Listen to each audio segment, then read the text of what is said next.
Hello, everyone. I'm Dr. Zhang, a board-certified medical oncologist and integrative medicine practitioner. Thank you for joining me today as we explore a compelling topic, off-label medicine in cancer care. In my practice, I often encounter patients who inquire about the potential use of certain medications, like Ivermectin or Mebendazole. These inquiries revolve around the concept of off-label use, which involves the utilization of drugs outside their approved indications by FDA. In fact, off-label use is a common practice in medicine, where medications are prescribed for purposes not explicitly approved by the FDA. While this may sound concerning, it's important to understand that off-label prescribing is legal and widely accepted in the medical field. In fact, more than 1 in 5 outpatient prescriptions in the US are for off-label uses. When a medication is prescribed off-label, it is being used in a manner not specified in the FDA-approved packaging label or insert. Once a medication is approved for one purpose, doctors can prescribe it for other conditions or patient populations if they believe it to be medically appropriate.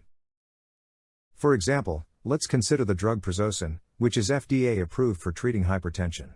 While its approved use is to lower blood pressure, doctors may also prescribe it off-label to manage nightmares related to post-traumatic stress disorder. Similarly, quetiapine is approved to treat schizophrenia, bipolar disorder, and depression, but it may be prescribed off-label to address conditions like insomnia or dementia. Another drug, gabapentin, is approved for seizures, but is also used off-label to manage anxiety, alcohol withdrawal, hot flashes, or restless leg syndrome. Today, I want to shed light on off-label drug use in cancer, which is an important aspect of cancer treatment. Before that, let me provide a brief background on my research into off-label medicines. After completing my fellowship at Yale, I started using an off-label medicine called Octos. Pioglitazone is the generic version of Octos. It is an oral diabetes medication for adults. Surprisingly, I observed positive results in several of my patients. Motivated by these outcomes, I pursued further research at Baylor College of Medicine in Houston. Collaborating with esteemed researchers from the Texas A&M Research Institute and MD Anderson Cancer Center, and with the support of the Duncan Scholar Fund, we conducted thorough investigations and studies on various off-label medicines. I am excited to share with you today the current status of this intriguing field. You should know that, in fact, off-label use is quite common in oncology, with estimates suggesting that a significant percentage of adult cancer patients, from 13% to 71%, receive off-label drugs during their treatment. However, off-label use poses challenges in clinical decision-making and places a significant level of responsibility on the prescribing practitioner. It becomes crucial for healthcare professionals to thoroughly examine the scientific evidence and available data for each medication being considered for off-label use. By critically analyzing the science and data behind non-cancer drugs used for cancer treatments, we can make informed decisions that prioritize the best possible care for our patients. This involves exploring the available research, conducting comprehensive studies, and adhering to relevant guidelines to determine the potential benefits and risks associated with off-label use. Taking a meticulous approach to scrutinize the evidence allows us to navigate the complexities of off-label medicine and make sound decisions that prioritize patient well-being and safety. I am thrilled to explore further into this topic and share valuable insights with all of you today. The information, including but not limited to text, graphics, images, and other material contained in this presentation, is provided for informational purposes only. None of the material is intended to be a substitute for professional medical advice, diagnosis, or treatment. Always seek the advice of your physician or other qualified healthcare provider with any questions you may have regarding a medical condition or treatment, and before undertaking a new healthcare regimen. Never disregard professional medical advice or delay in seeking it because of something you have read or heard on this presentation. The quote by Hippocrates, as to diseases, make a habit of 2 things, to help, or at least to do no harm, carries profound significance in the field of medicine. While the principle of do no harm is commonly emphasized and followed, Hippocrates reminds us that the primary focus should be on providing assistance and aid to those in need. By highlighting the importance of helping, Hippocrates emphasizes that healthcare professionals should actively seek opportunities to make a positive impact on the well-being of their patients. Merely refraining from causing harm is not enough. They should strive to offer genuine assistance and support in combating diseases and improving overall health. Furthermore, Hippocrates acknowledges the interconnectedness of three essential factors in the medical field: the disease, the patient, and the physician. This recognition reflects the holistic approach to healthcare that emphasizes the multifaceted nature of healing. The physician is positioned as a servant of the art, indicating a sense of duty and responsibility to provide the best possible care for the patient. In this context, the patient's active participation and cooperation become crucial. Hippocrates emphasizes the importance of a collaborative relationship between the patient and the physician. Both parties must work together to combat the disease effectively. This underscores the significance of open communication, trust, and shared decision-making between healthcare professionals and patients. Ultimately, Hippocrates' quote serves as a reminder that the fundamental goal of medicine is to provide help and support, going beyond the mere absence of harm. It calls upon healthcare professionals to approach their practice with compassion, empathy, and a commitment to making a positive difference in the lives of those they serve. At the heart of innovative off-label use of cancer treatment lies the Repurposing Drugs in Oncology, in short, REDO project. This unique initiative is focused on unearthing new oncological applications for existing non-cancer drugs. In essence, drug repurposing seeks to unlock the potential of well-understood, non-cancer medications, positioning them as valuable assets in cancer treatment. This process may involve integrating these repurposed drugs into existing treatment regimens or creating novel therapeutic combinations. Indeed, drug repurposing stands as an underexplored reservoir teeming with potential breakthroughs in therapeutic innovations. The REDO project is the successful outcome of an international collaboration among a diverse set of researchers, clinicians, and patient advocates such as Global Cures from USA and Anti-Cancer Fund from UK. Its fundamental goal is to discover effective, low-toxicity cancer treatments that are not only cost-effective but can also be quickly made available to patients in need. Although there is a myriad of potential candidates for drug repurposing, only a select few are backed by substantial, supportive evidence. This evidence can often be scattered, unconsolidated, or obscured, creating an additional challenge. In response to this, the REDO project has taken the initiative to identify the most promising drug candidates for extensive clinical investigation. The project also meticulously documents potential combinations of these repurposed drugs with existing therapies. By doing so, the project aims to amplify the potential impact of these medications in our fight against cancer. Through these efforts, the REDO project ushers in a brighter, more hopeful era in the quest for effective cancer treatments. The REDO database is a key resource in the field of drug repurposing, and has so far identified over 300 non-cancer drugs that exhibit promising anti-cancer effects as evidenced by published research. These drugs serve as prospective candidates for the development of novel cancer therapies. Significantly, more than half of these identified drugs have already undergone human clinical trials, further underscoring their potential for application in cancer treatment. Out of the hundreds of medications reported in medical literature as potential oncology treatments, about 50 of them are backed by reasonably strong clinical evidence. Today, we will proceed to discuss some of these commonly utilized in our clinical practice. Here are some examples of off-label drugs commonly used in oncology practice. Antibiotics. Some antibiotics like Doxycycline and azithromycin have shown anti-cancer properties, especially in combination with other cancer therapies. These antibiotics can inhibit protein synthesis in cancer cells, disrupt cancer cell growth and proliferation, and enhance the cancer-killing effects of other therapies. For instance, doxycycline has been shown to inhibit cancer stem cells, which are often resistant to standard cancer treatments and can contribute to cancer recurrence. Nonsteroidal anti-inflammatory drugs, NSAIDs. These include drugs like aspirin and ibuprofen. Long-term use of aspirin has been associated with reduced risk of certain types of cancer, such as colorectal cancer. These drugs can suppress inflammation, a key factor in cancer development and progression. Cardiovascular drugs, statins, typically used to lower cholesterol, have been observed to have potential anti-cancer effects, possibly by inhibiting the mevalonate pathway, which is essential for the synthesis of cholesterol and is often upregulated in cancer cells.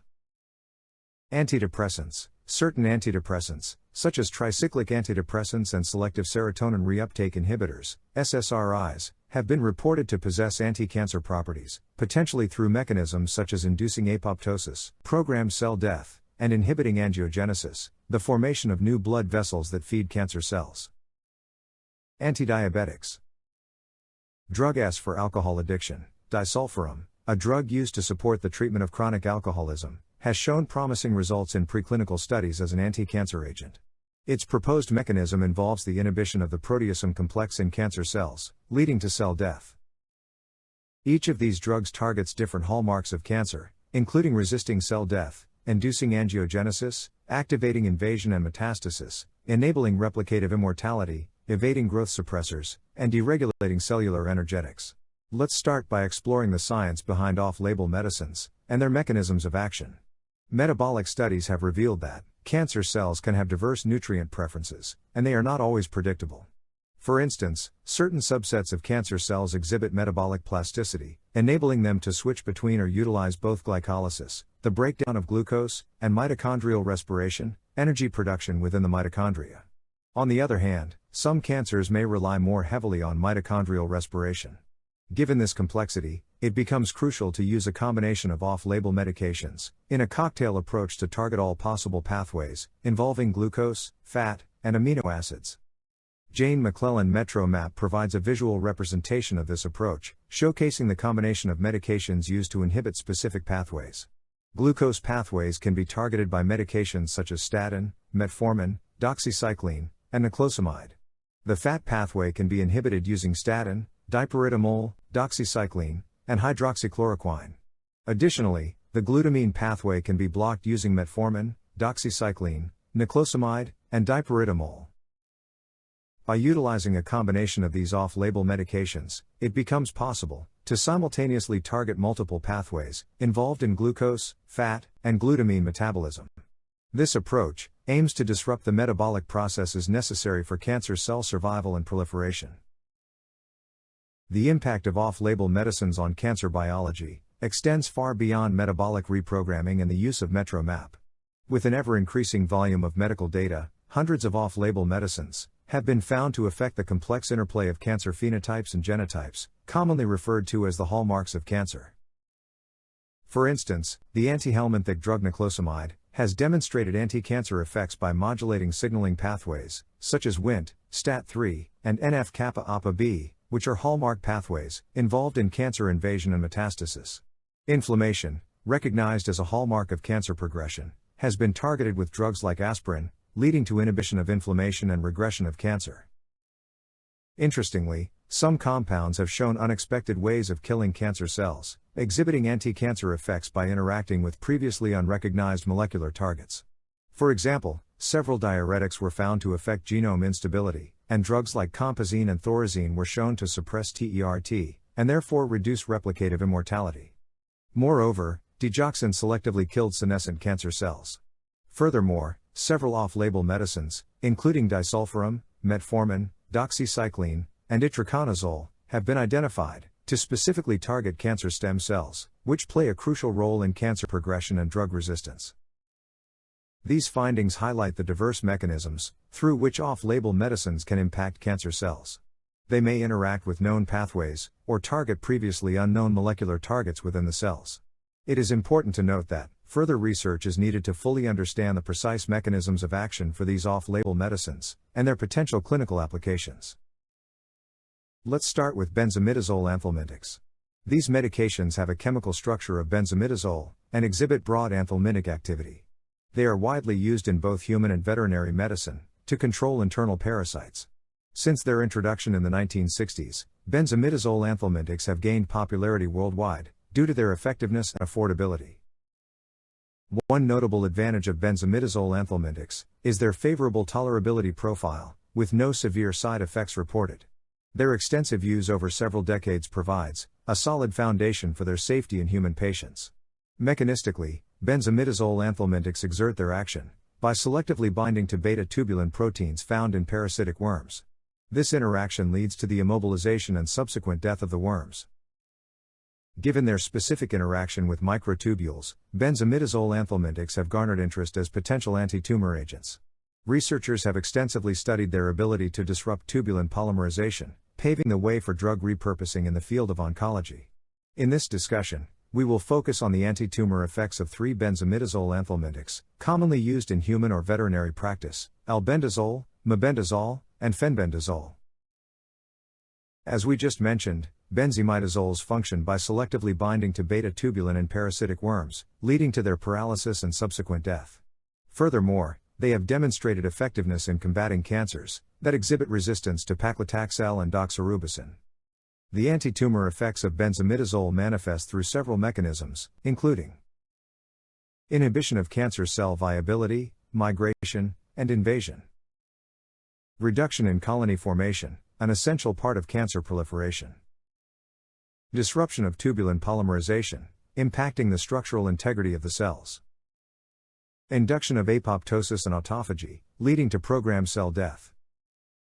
Enhancement of cell cycle arrest, controlling the cell division process. Promotion of differentiation and senescence, pushing cells toward a more mature and non-dividing state. Induction of multinucleation, which often precedes cell death.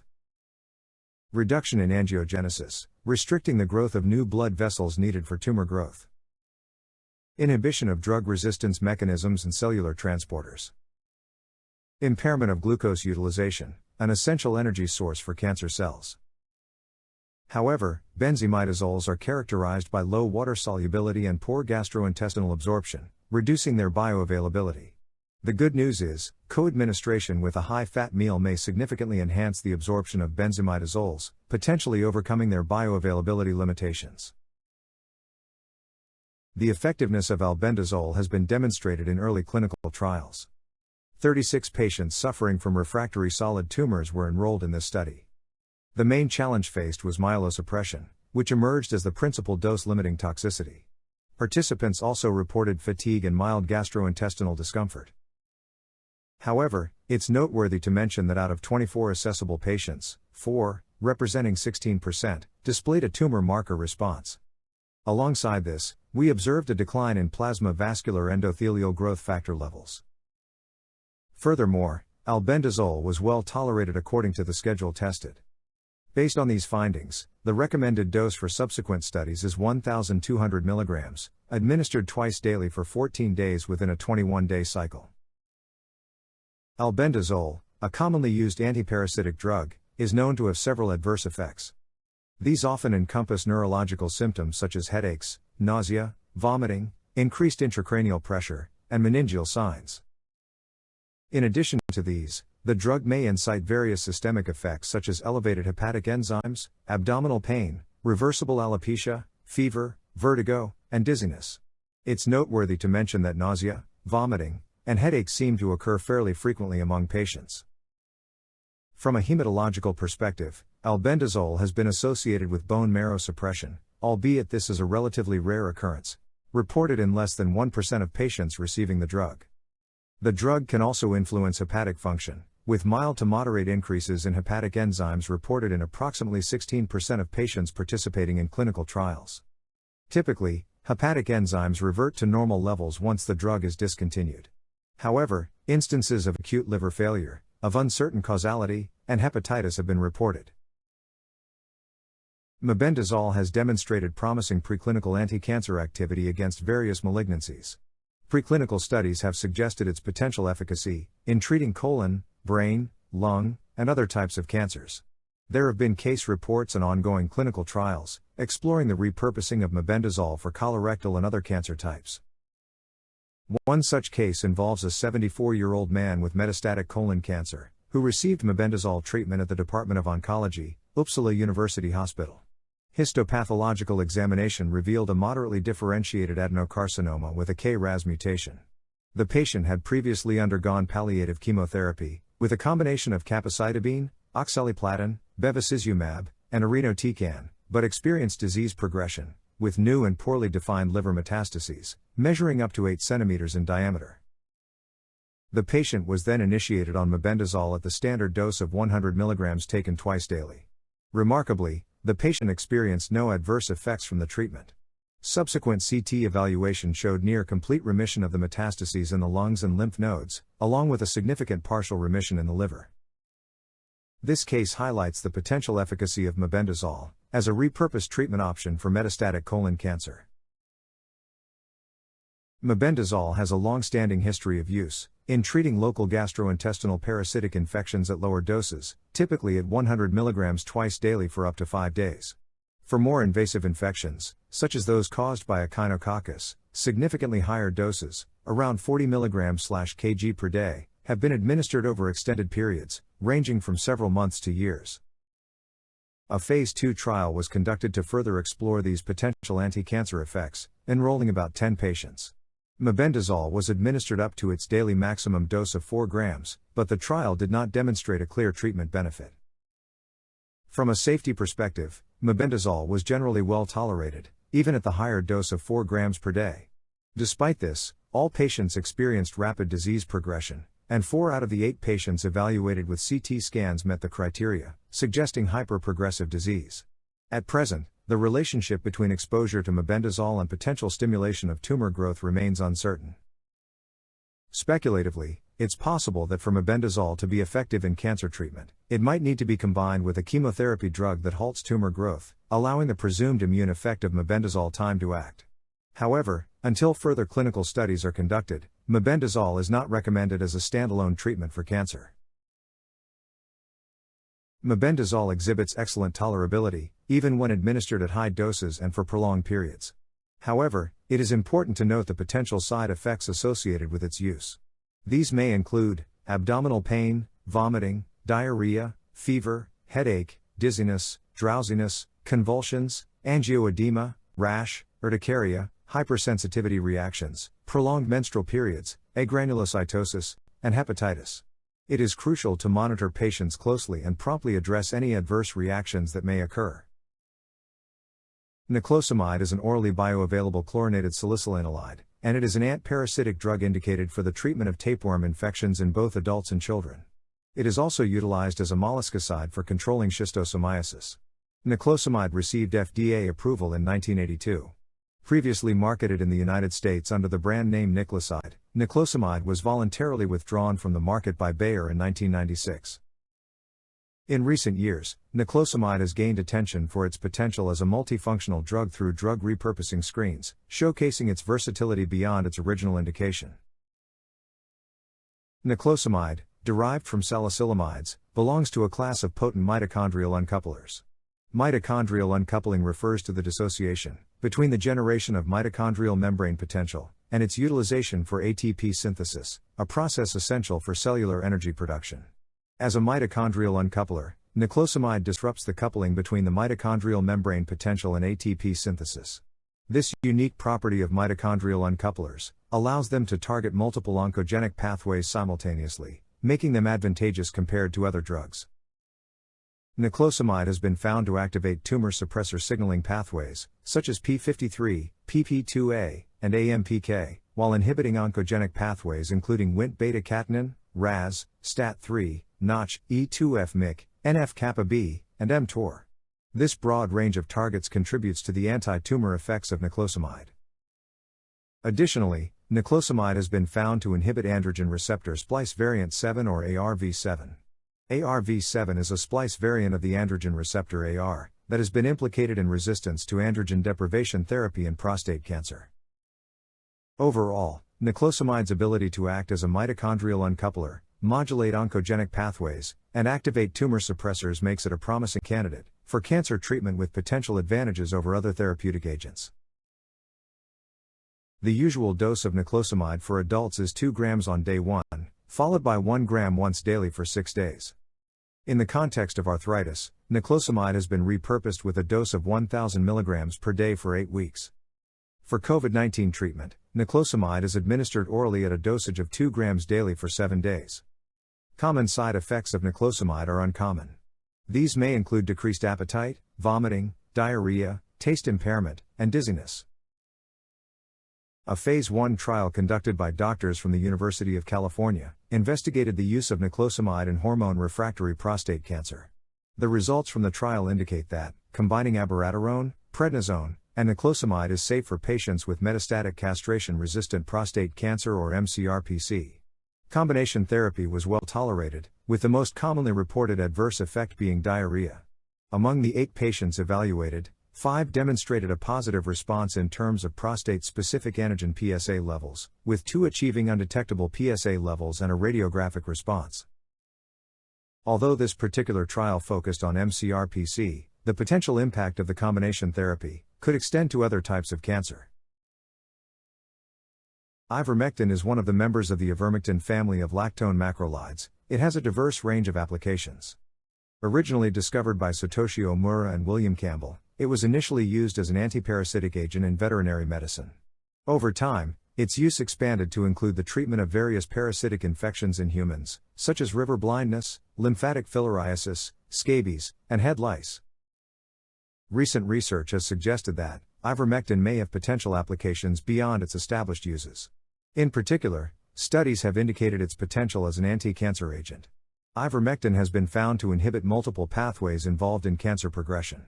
It can also induce cell cycle arrest, apoptosis, and the generation of reactive oxygen species. Additionally, ivermectin has shown the ability to inhibit the P-glycoprotein pump, allowing it to synergize with chemotherapy drugs, by preventing their extrusion from cancer cells. Furthermore, ivermectin can modify the epigenetic signature and self-renewal activity of malignant cells.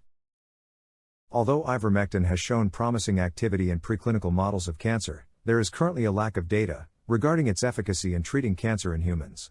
However, we do have available data on the safety of ivermectin from studies conducted with healthy volunteers and patients with COVID-19. These studies have provided valuable insights into the safety profile, which will be discussed in more detail later on. While side effects of ivermectin are generally uncommon, they can include decreased appetite, vomiting, diarrhea, taste impairment, dizziness, and in rare cases, mild liver disease.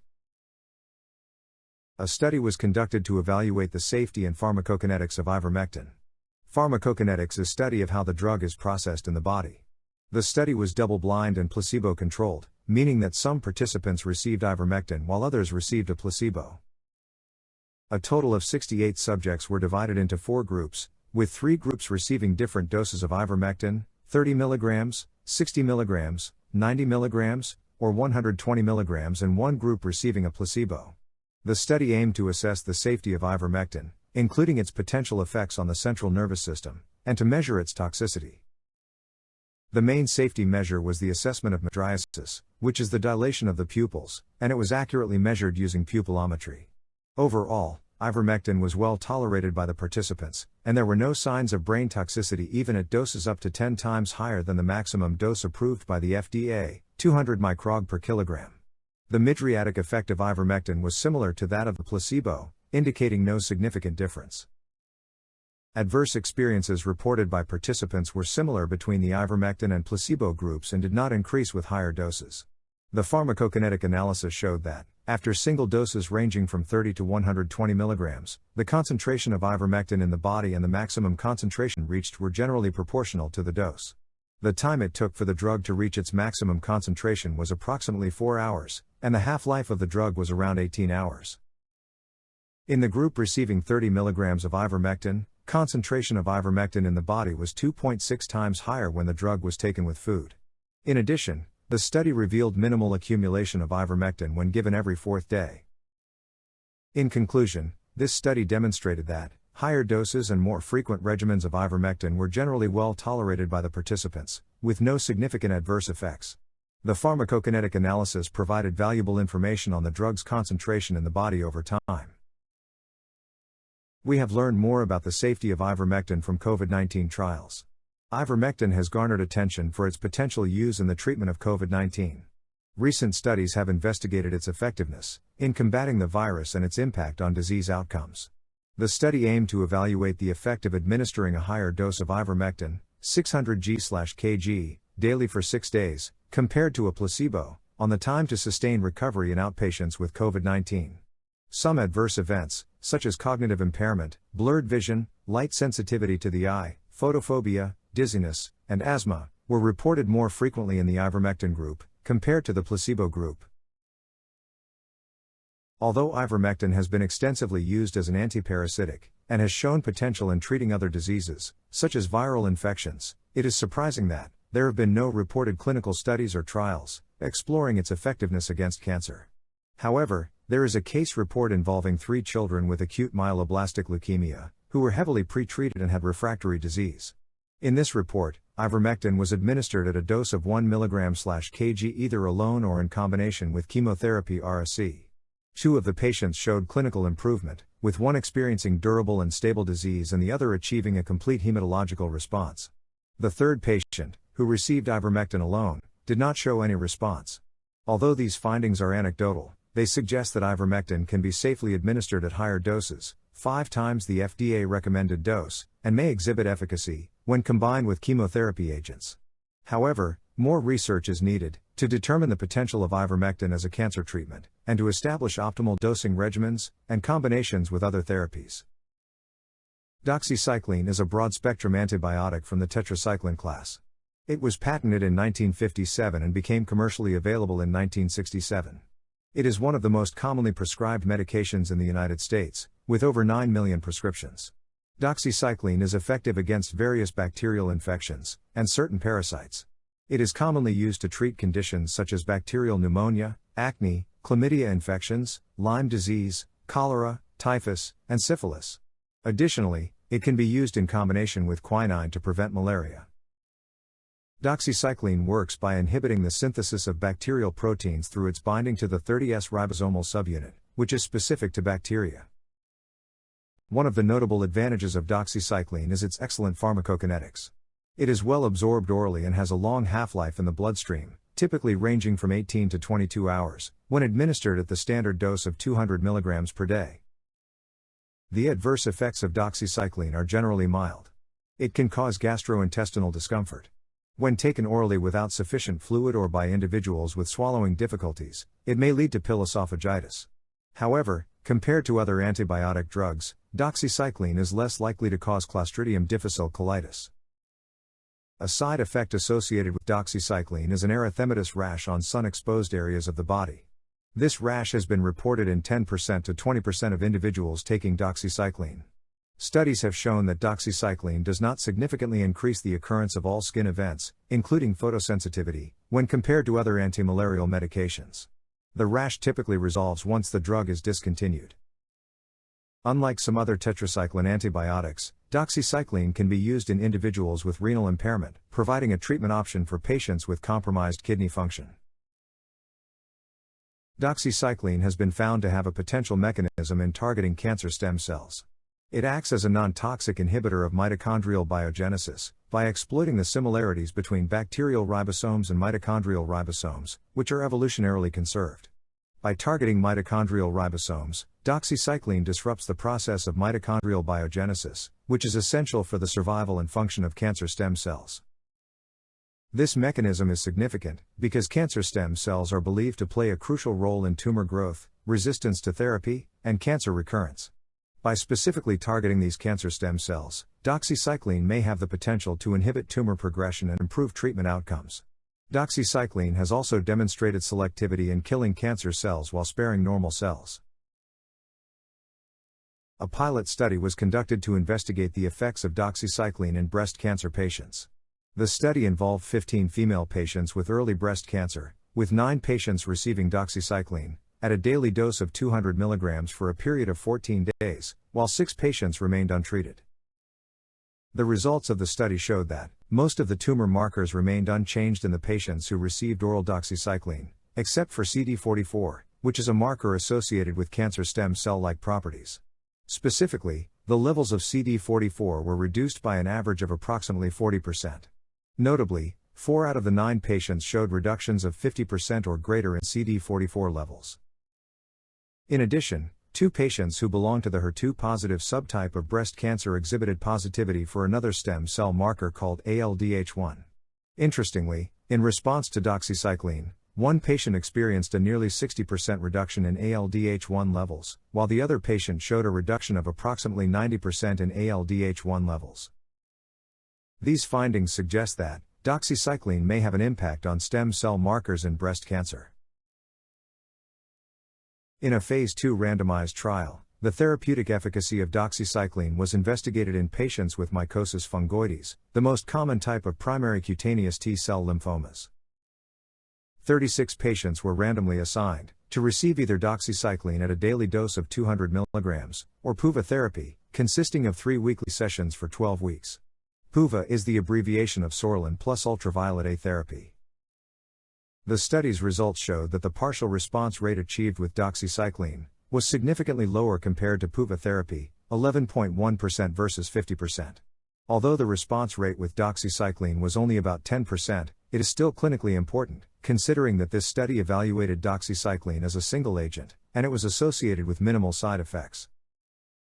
These findings suggest that while doxycycline demonstrated a lower response rate, compared to PUVA therapy in patients with mycosis fungoides, its clinical significance should not be overlooked.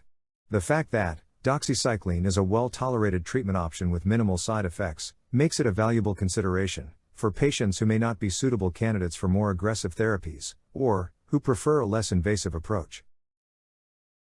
Based on the results of a prospective trial, doxycycline has shown promise in the treatment of ocular maltoma, a type of lymphoma affecting the mucosa-associated lymphoid tissue in the eye. The trial included a total of 27 patients, with 11 testing positive for chlamydia psittaci infection DNA and 16 testing negative. All patients received a 3-week course of doxycycline therapy. Doxycycline was well tolerated by the patients, and at a median follow-up of 14 months, significant lymphoma regression was observed. 6 patients achieved complete regression of the lymphoma, and 7 patients showed a partial response, with a reduction of at least 50% in measurable lesions. This resulted in an overall response rate of 48%. Interestingly, lymphoma regression was observed in both chlamydia DNA positive patients and chlamydia DNA negative patients, with response rates of 64% and 38% respectively. It suggests that doxycycline may be effective regardless of chlamydia DNA status. The study findings demonstrate that doxycycline is a fast, safe, and active therapy for maltoma. Notably, the treatment showed effectiveness even in patients with multiple treatment failures, involving previously irradiated areas or regional lymphadenopathies. Now, let's take a closer look at the other two related antibiotics, azithromycin and clarithromycin. In a clinical study from Japan, the effects of azithromycin on chemotherapy for advanced non-small cell lung cancer were investigated. The study aimed to determine the impact of azithromycin when used in combination with standard chemotherapy regimens. 86 patients with stage 3 or 4 non-small cell lung cancer were randomly divided into 2 groups, one receiving chemotherapy with carboplatin and paclitaxel and the other receiving the same chemotherapy regimen along with azithromycin. The survival outcomes of the patients in both groups were analyzed. The results showed that the median survival time was 12.0 months for the chemotherapy group, while it was slightly longer at 13.0 months for the chemotherapy plus azithromycin group. Furthermore, the 1-year survival rates were 45.0% for the chemotherapy group, and 75.0% for the chemotherapy plus azithromycin group, indicating a significant difference between the two groups. These findings suggest that the addition of azithromycin to the chemotherapy regimen resulted in improved survival outcomes for patients with non-small cell lung cancer. Similar results were observed with clarithromycin in a randomized study, involving 49 consecutive patients with unresectable primary lung cancer. The study aimed to determine whether clarithromycin could improve patient outcomes. Among the 49 patients who had received prior chemotherapy or radiotherapy, they were randomly assigned to 2 study groups. The clarithromycin group consisted of 25 patients who received oral clarithromycin, at a dose of 400 mg per day, while the non-clarithromycin group consisted of 24 patients, who did not receive clarithromycin. The administration of clarithromycin significantly increased the median survival time for patients with non-small cell lung cancer. The median survival for the clarithromycin group was 535 days, compared to 277 days for the non-clarithromycin group. Throughout the treatment period, no remarkable side effects were observed in the clarithromycin group. The study concluded that long-term treatment with clarithromycin is beneficial for patients with unresectable non-small cell lung cancer, leading to an increase in the median survival of patients with advanced disease. The benefit of clarithromycin was further confirmed in combination with standard care lenalidomide, low-dose dexamethasone. The study was a collaboration between New York Presbyterian Hospital Cornell Medical Center and Mayo Clinic. The objective of this case-matched study was to compare the efficacy and toxicity of the addition of clarithromycin to lenalidomide low-dose dexamethasone, so-called BI-RD protocol, versus lenalidomide low-dose dexamethasone, RD, for newly diagnosed myeloma. Data from 72 patients, treated at the New York Presbyterian Hospital Cornell Medical Center, were retrospectively compared, with an equal number of matched pair mates, selected among patients seen at the Mayo Clinic who received RD. Case matching was blinded. On intention to treat analysis, complete response 45.8% versus 13.9% were significantly higher with BI-RD. Time to progression, median 48.3 versus 27.5 months, and progression-free survival median 48.3 versus 27.5 months were higher with BI-RD. There was a trend toward better overall survival, with BI-RD 89.7% versus 73.0% for RD. Results of this case matched analysis suggest that there is significant additive value when clarithromycin is added to RD. Now I would like to share with you the remarkable findings of a groundbreaking study conducted by esteemed scientists from UT Dallas. The study focused on evaluating the effects of Itraconazole, a medication commonly used in clinical practice, on patients diagnosed with non-small cell lung cancer who were scheduled for surgical resection. A cohort of 13 patients actively participated in this study. They were administered an oral dosage of 300 mg of Itraconazole, twice daily, for a duration of 10 to 14 days. The researchers were pleased to report that the patients demonstrated excellent tolerance to the medication, enhancing the overall feasibility of this therapeutic approach. The study's observations revealed a fascinating discovery, a noteworthy six-fold variation in Itraconazole concentrations across the patients. Interestingly, the concentration of Itraconazole within the tumors followed a similar trend to that in the plasma, but intriguingly surpassed it. This significant finding suggests the potential of Itraconazole to accumulate within the tumor tissues, paving the way for targeted therapeutic benefits. Furthermore, the researchers uncovered compelling correlations between higher levels of Itraconazole in the patient's system and a multitude of positive outcomes. These included a remarkable reduction in tumor volume, decreased tumor perfusion, lowered levels of pro-angiogenic cytokines, which facilitate blood vessel formation, and a decrease in tumor microvessel density. Additionally, the tumors treated with Itraconazole displayed distinct metabolic profiles, distinguishing them from their untreated counterparts.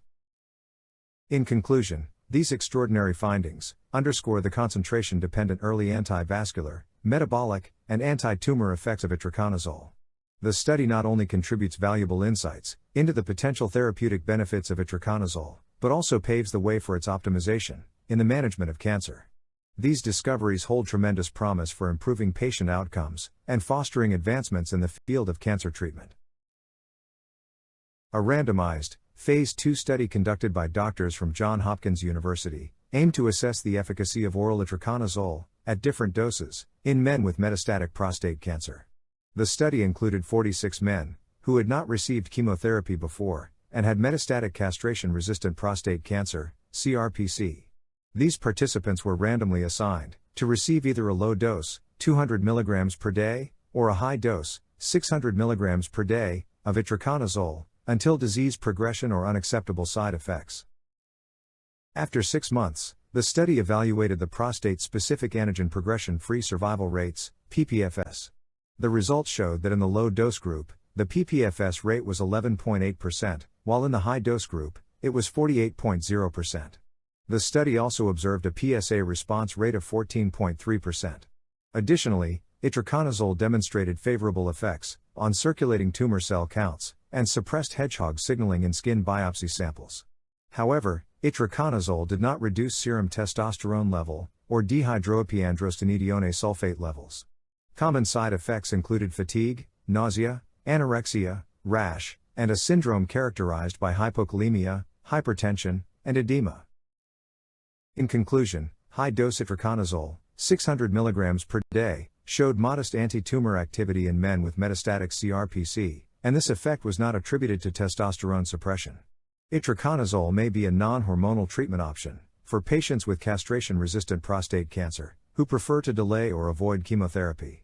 These findings highlight the potential of Itraconazole in managing prostate cancer and provide insights for further exploration in this area. A recent and similar study conducted at UCSF examined the use of Itraconazole as a potential non-castrating treatment option for patients with earlier stage prostate cancer experiencing only biochemical relapses. These relapses are characterized by an increase in prostate-specific antigen, PSA, levels without visible signs of the disease. The study enrolled a total of 21 patients who had biochemically recurrent prostate cancer and a PSA doubling time, PSA-DT, of 15 months or less. The primary goal of the study was to determine the proportion of patients who who experienced a decline of at least 50% in their serum PSA levels from the baseline by the 12th week of treatment. Among the 19 patients whose data was evaluated, one patient, 5%, showed a decline of more than 50% in PSA levels. However, 9 patients, 47%, experienced some degree of PSA decline, with an average decline of 25.0% by the 12th week of treatment. Interestingly, among the 10 patients who did not experience a decline in PSA levels, there was a significant difference in the PSA-DT during treatment, compared to before treatment, with a median PSA-DT of 6.8 months versus 4.3 months. These findings suggest that Itraconazole may have clinical meaningful, although limited effectiveness, in achieving significant PSA reductions in patients with biochemically recurrent prostate cancer. However, further research is needed to explore its potential benefits and optimize its usage in this specific context. This study provides intriguing insights into the interaction between Itraconazole and ibrutinib, shedding light on a potentially beneficial effect of this drug-drug interaction. Ibrutinib is a type of targeted cancer drug. It is a treatment for mantle cell lymphoma and chronic lymphocytic leukemia. As we are aware, Itraconazole is known for its numerous drug interactions, which have raised concerns regarding its clinical use. However, not all drug interactions have negative consequences. Let us delve into the details of this research. To provide some context, it is important to note that the oral bioavailability of ibrutinib is low and variable. This is primarily due to extensive first-pass metabolism by an enzyme called cytochrome P450, CYP3A4. The unpredictable exposure to ibrutinib can potentially compromise its safe and effective dosing. In a randomized crossover study involving 11 healthy subjects, the impact of Itraconazole on the pharmacokinetics of ibrutinib was investigated. The results demonstrated that Itraconazole significantly increased the blood concentration of ibrutinib by 10-fold and the peak plasma concentration by 8.8-fold. Additionally, it was observed that the subject-to-subject variation during Itraconazole was approximately half of that observed during the placebo phase. In conclusion, this study highlights that Itraconazole substantially enhances the bioavailability of ibrutinib and reduces interindividual variability in its pharmacokinetics. These findings offer the potential for improved dosing accuracy and cost savings, indicating a favorable aspect of the Itraconazole-ibrutinib drug interaction. Now, I am going to talk about another class of off-label drugs, statins. The history of red yeast rice and statin drugs can be traced back to the late 1970s, when researchers in the United States and Japan were exploring the potential benefits of certain compounds derived from fungi. They isolated lovastatin from the Aspergillus mold, and monocolins from the Monascus mold during their investigations. Interestingly, the Monascus mold is the same fungus used in the production of red yeast rice in China. The study of red yeast rice began when Dr. Endo examined over 6,000 compounds isolated from a rice sample collected at a grain shop in Kyoto. Among these compounds, one was identified as a statin, which would later become an essential class of cholesterol-lowering drugs. Red yeast rice is a type of fermented rice that obtains its distinctive reddish-purple color from being cultivated with the Monascus purpureus mold. This food preparation tradition dates back to approximately 300 BC in China. Aside from its culinary applications, red yeast rice has a history of use in Chinese herbology and traditional Chinese medicine. The modern use of red yeast rice as a dietary supplement emerged in the late 1970s, when researchers discovered its connection to lovastatin and monocolins. Subsequently, red yeast rice became available as a non-prescription dietary supplement in the United States and other countries. However, in 1998, the U.S. Food and Drug Administration, FDA, took steps to regulate red yeast rice products containing monocolin K as a drug. The FDA argued that these products were identical to prescription drugs, therefore should be subject to regulation. In addition to its use as a dietary supplement, red yeast rice continues to be utilized in traditional Chinese medicine. It is believed to have properties that promote blood circulation and alleviate stasis, as stated by Li Shizhen, a renowned figure in Chinese herbology. Overall, the history of red yeast rice and statin drugs reveals a fascinating journey of scientific discovery and traditional practices. Statin drugs can be classified into two categories, based on their solubility properties: lipophilic statins and hydrophilic statins. Lipophilic statins. Lipophilic statins have a high affinity for fat or lipid-based substances. They are more soluble in lipids than in water. Examples of lipophilic statins include atorvastatin, simvastatin, and lovastatin. These statins can penetrate cell membranes easily, due to their lipophilic nature, which allows them to target cholesterol synthesis within cells. Hydrophilic statins. Hydrophilic statins, on the other hand, have a higher water solubility than lipids. They are less likely to accumulate in fatty tissues, and have a greater affinity for plasma proteins. Hydrophilic statins include rosuvastatin and pravastatin. These statins are primarily metabolized in the liver, and are less prone to drug-drug interactions than lipophilic statins. Lipophilic statins have shown greater potency as anti-cancer agents than hydrophilic statins, primarily due to their improved ability to permeate cell membranes. To effectively suppress the enzyme HMGCR, 3-hydroxy-3-methylgluteryl coenzyme A reductase, which is involved in cholesterol synthesis, a long half-life statin, and appropriate dosing intervals are crucial. This ensures that mevalonate resynthesis, a process dependent on HMGCR, remains suppressed consistently between drug doses. Achieving cytotoxic concentrations in cancer cells typically requires higher doses of statins, compared to those used for treating hypercholesterolemia. Among the statins, pitavastatin is the most promising anti-cancer agent due to its lipophilicity, potency, and relatively long half-life. Statins have been investigated for their potential anti-cancer properties. They work through a few notable mechanisms. Cholesterol depletion. High cholesterol levels have been linked to several types of cancer. By lowering cholesterol, statins can disrupt cancer cell membranes and signaling, inhibiting cancer cell growth and proliferation.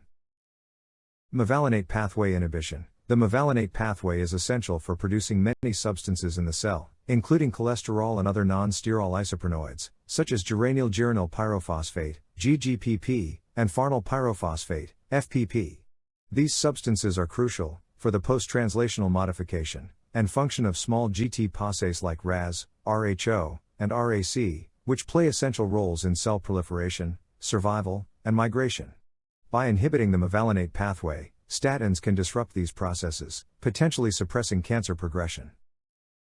Regulation of autophagy and induction of ferroptosis. Autophagy is a process that cells use to recycle their components, and it can be both beneficial and detrimental in cancer. On the one hand, it can help cells survive under stress, nutrient deprivation, and hypoxia, but on the other hand, excessive autophagy can lead to cell death. Statins can regulate this process, potentially leading to cancer cell death. Similarly, ferroptosis is a type of cell death associated with iron and lipid peroxidation, and statins may promote this process in cancer cells. Modulation of tumor microenvironment, TME. The TME, which includes all the non-cancer cells in a tumor, like immune cells, fibroblasts, and blood vessels, can significantly influence cancer progression. It's suggested that statins may alter the TME in ways that are unfavorable to cancer growth, although the exact mechanisms are still being studied. As for the cancers sensitive to statin treatment, some studies have suggested that ER-negative breast cancers, multiple myelomas with specific chromosomal translocations, and cancers with p53 or VHL mutations, might be more susceptible. However, these findings need further validation in clinical trials. Now, let us focus on one of the most promising statins, pitavastatin. In a study conducted by researchers at the University of California, a collection of FDA-approved compounds was screened to identify new potential therapies for glioblastoma multiforme, GBM, a type of brain tumor. The screening process utilized a variety of human GBM lines, including patient-derived primary GBM lines that have significant clinical relevance. The screening revealed 22 compounds from various classes that exhibited antineoplastic activity in GBM. Among these, statins displayed high efficacy in reducing tumor growth. Further investigation demonstrated the superior effectiveness of a specific statin, pitavastatin, compared to other statins. Moreover, the study found that combining pitavastatin with low-dose chemotherapy substantially enhanced the potency, without significantly increasing adverse effects. The researchers observed that statins triggered autophagy, a process of self-degradation and recycling of cellular components, in GBM. Additionally, they discovered that statins might enhance the effectiveness of chemotherapeutic agents by inhibiting the function of MDR1, a protein known to contribute to drug resistance in cancer cells. Now, I would like to share with you some of the clinical studies using statins in cancer. The SPECTRE study offered the first piece of evidence showcasing the effects of statin treatment on castration-resistant prostate cancer, demonstrating preliminary indications of disease stabilization. Prior to the study, all patients exhibited similar prostate-specific antigen, PSA, velocity rates. However, following atorvastatin treatment, half of the participants, 6 out of 12, experienced a decrease in their PSA velocities, which suggests potential disease stabilization.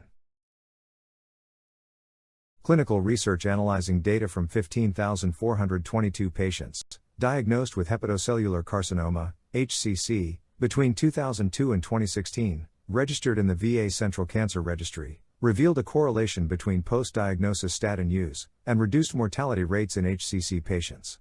Specifically, those patients who began using statins after their HCC diagnosis demonstrated a 15% lower risk of cancer-specific mortality, compared to those who did not use statins. Now, I would like to show you another important clinical study. The TOHO lipid intervention trial using pitavastatin, TOHO-LIP, was a multicenter, open-label, randomized controlled trial, designed to compare the effects of pitavastatin and atorvastatin directly. The trial involved 622 patients with hypercholesterolemia.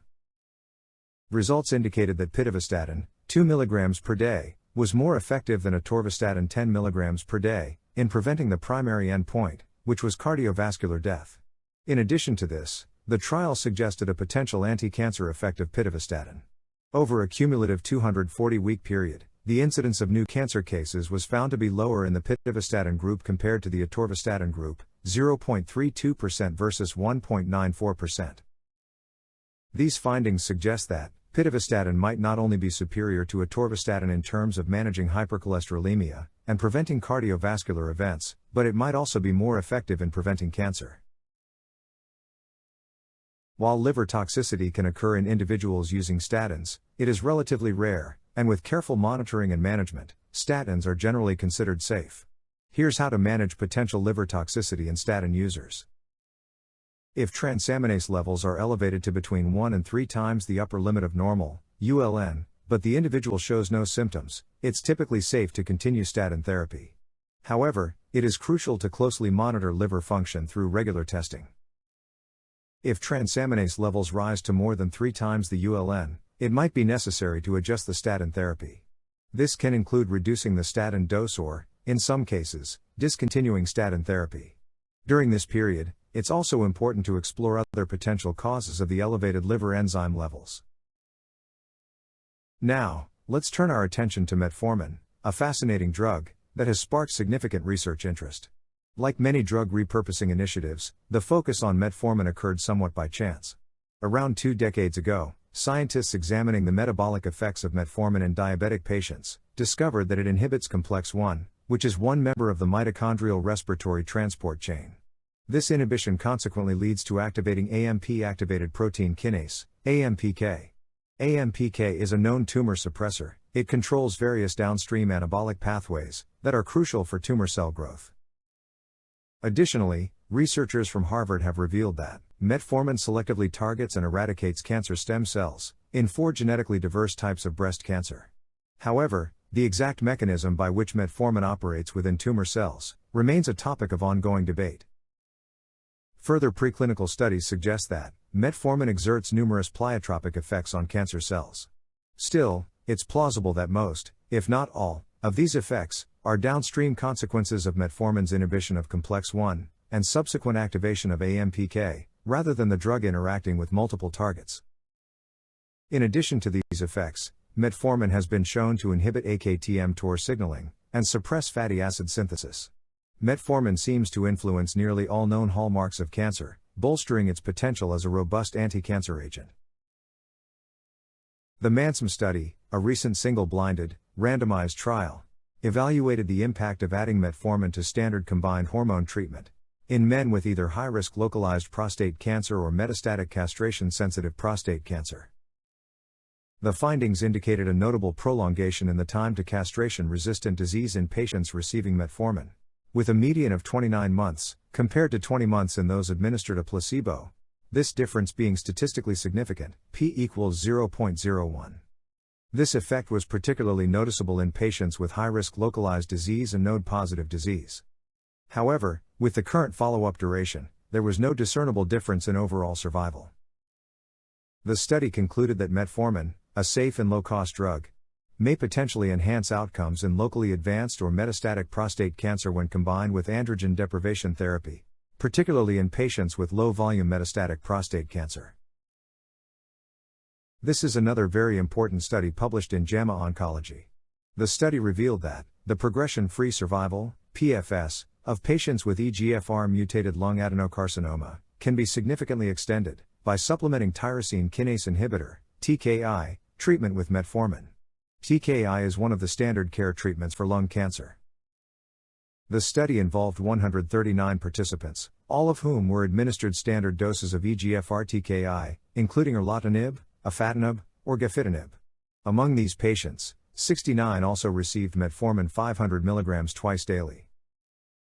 At the median follow-up time of 16.9 months, patients receiving a combination of EGFR TKI and metformin together showed a median PFS of 13.1 months. This was notably longer than the 9.9-month median PFS observed in those treated with EGFR TKI alone. This indicates that adding metformin to the treatment regimen can decrease the risk of disease progression or death by 40%, as explained by the research team.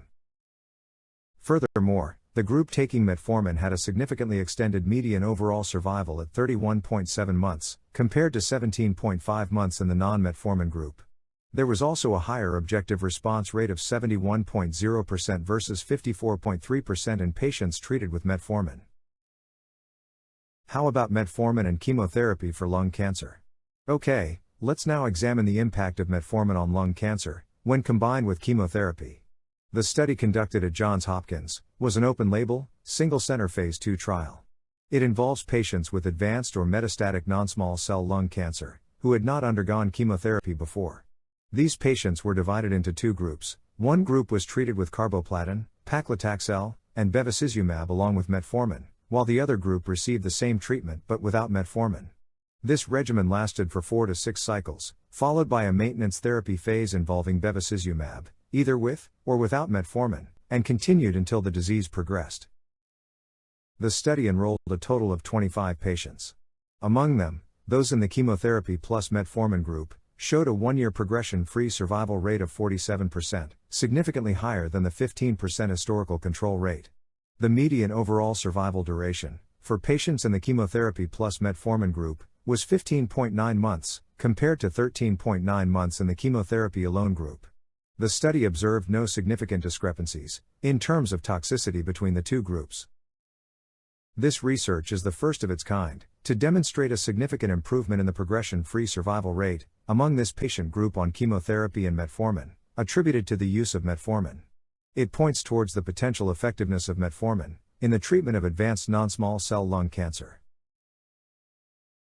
2 comprehensive studies conducted by leading research institutions, such as MSKCC, MD Anderson, Duke, and Harvard, involving a substantial cohort of more than 2,000 patients, provided insightful results regarding the use of metformin in cancer treatment. The prostate-specific antigen, PSA, response rate was notably higher in patients administered metformin, with a response rate of 41%, as opposed to a 28% response rate observed in the control group not receiving metformin. In terms of survival rate, both metformin and statin treatments resulted in a 30% improvement, demonstrating their potential benefits in cancer therapy. In conclusion, while acknowledging the inherent limitations of post-hoc subanalyses, it can be said that both metformin and statins are associated with prolonged overall survival and an increased PSA response. This correlation seems particularly pronounced when these drugs are administered in combination with standard of care, like androgen deprivation therapy or anti-androgen therapy. Now let's turn our attention to another significant facet of metformin, its potential to improve the quality of life and decrease the side effects of chemotherapy. This was demonstrated in a phase 3 trial for breast cancer. In this trial, when metformin was added to the standard ACT chemotherapy regimen, the results were quite remarkable. The patients who received metformin experienced significantly less severe peripheral neuropathy, oral mucositis, and fatigue. But the benefits of metformin didn't stop here. The study also found that the incidence of fatty liver was significantly lower in the group receiving metformin compared to the control group. Furthermore, the hematological disturbances, often caused by ACT chemotherapy, were effectively managed when metformin was given concurrently. In essence, what these findings suggest is that metformin presents a compelling therapeutic opportunity to mitigate the side effects caused by chemotherapy. This is especially relevant for non-diabetic patients with breast cancer, opening a new avenue of possibilities in their treatment regimen. We have thus far considered several early trials of metformin as a potential cancer treatment. These studies have shown encouraging results, though they are often limited by small sample sizes, making the results less certain. Regrettably, the outcomes from larger Phase 3 trials, which encompass randomized studies across various contexts, have not consistently demonstrated substantial clinical benefits when metformin is used as a standalone treatment for cancer. A key example of this is the MA32 study in breast cancer. This large Phase 3 trial recruited over 3,600 patients with high-risk operable breast cancer, who were randomly assigned to receive either 850 mg of metformin or a placebo for 5 years. The study's conclusions were clear. The addition of adjuvant metformin did not improve disease-free survival rates for either estrogen receptor-positive or estrogen receptor-negative breast cancer. However, by carefully looking at the data, there could be a small benefit in ER-negative patients. Furthermore, a secondary analysis did hint at a potential advantage for patients with HER2-positive breast cancer, although this needs further investigation. Despite these overall disappointing results, the exploration of metformin in cancer treatment should not be abandoned. New research directions that may prove fruitful include examining the combination of metformin with immunotherapy, its inclusion in a multi-drug regimen as part of standard cancer treatments, and its potential preventive role against cancer. Each of these promising areas deserves further, well-designed clinical research. Let's shift our focus to Pioglitazone, another different medication approved by the FDA for the treatment of type 2 diabetes. Pioglitazone's potential extends beyond diabetes management, as it emerges as a promising candidate in cancer treatment strategies.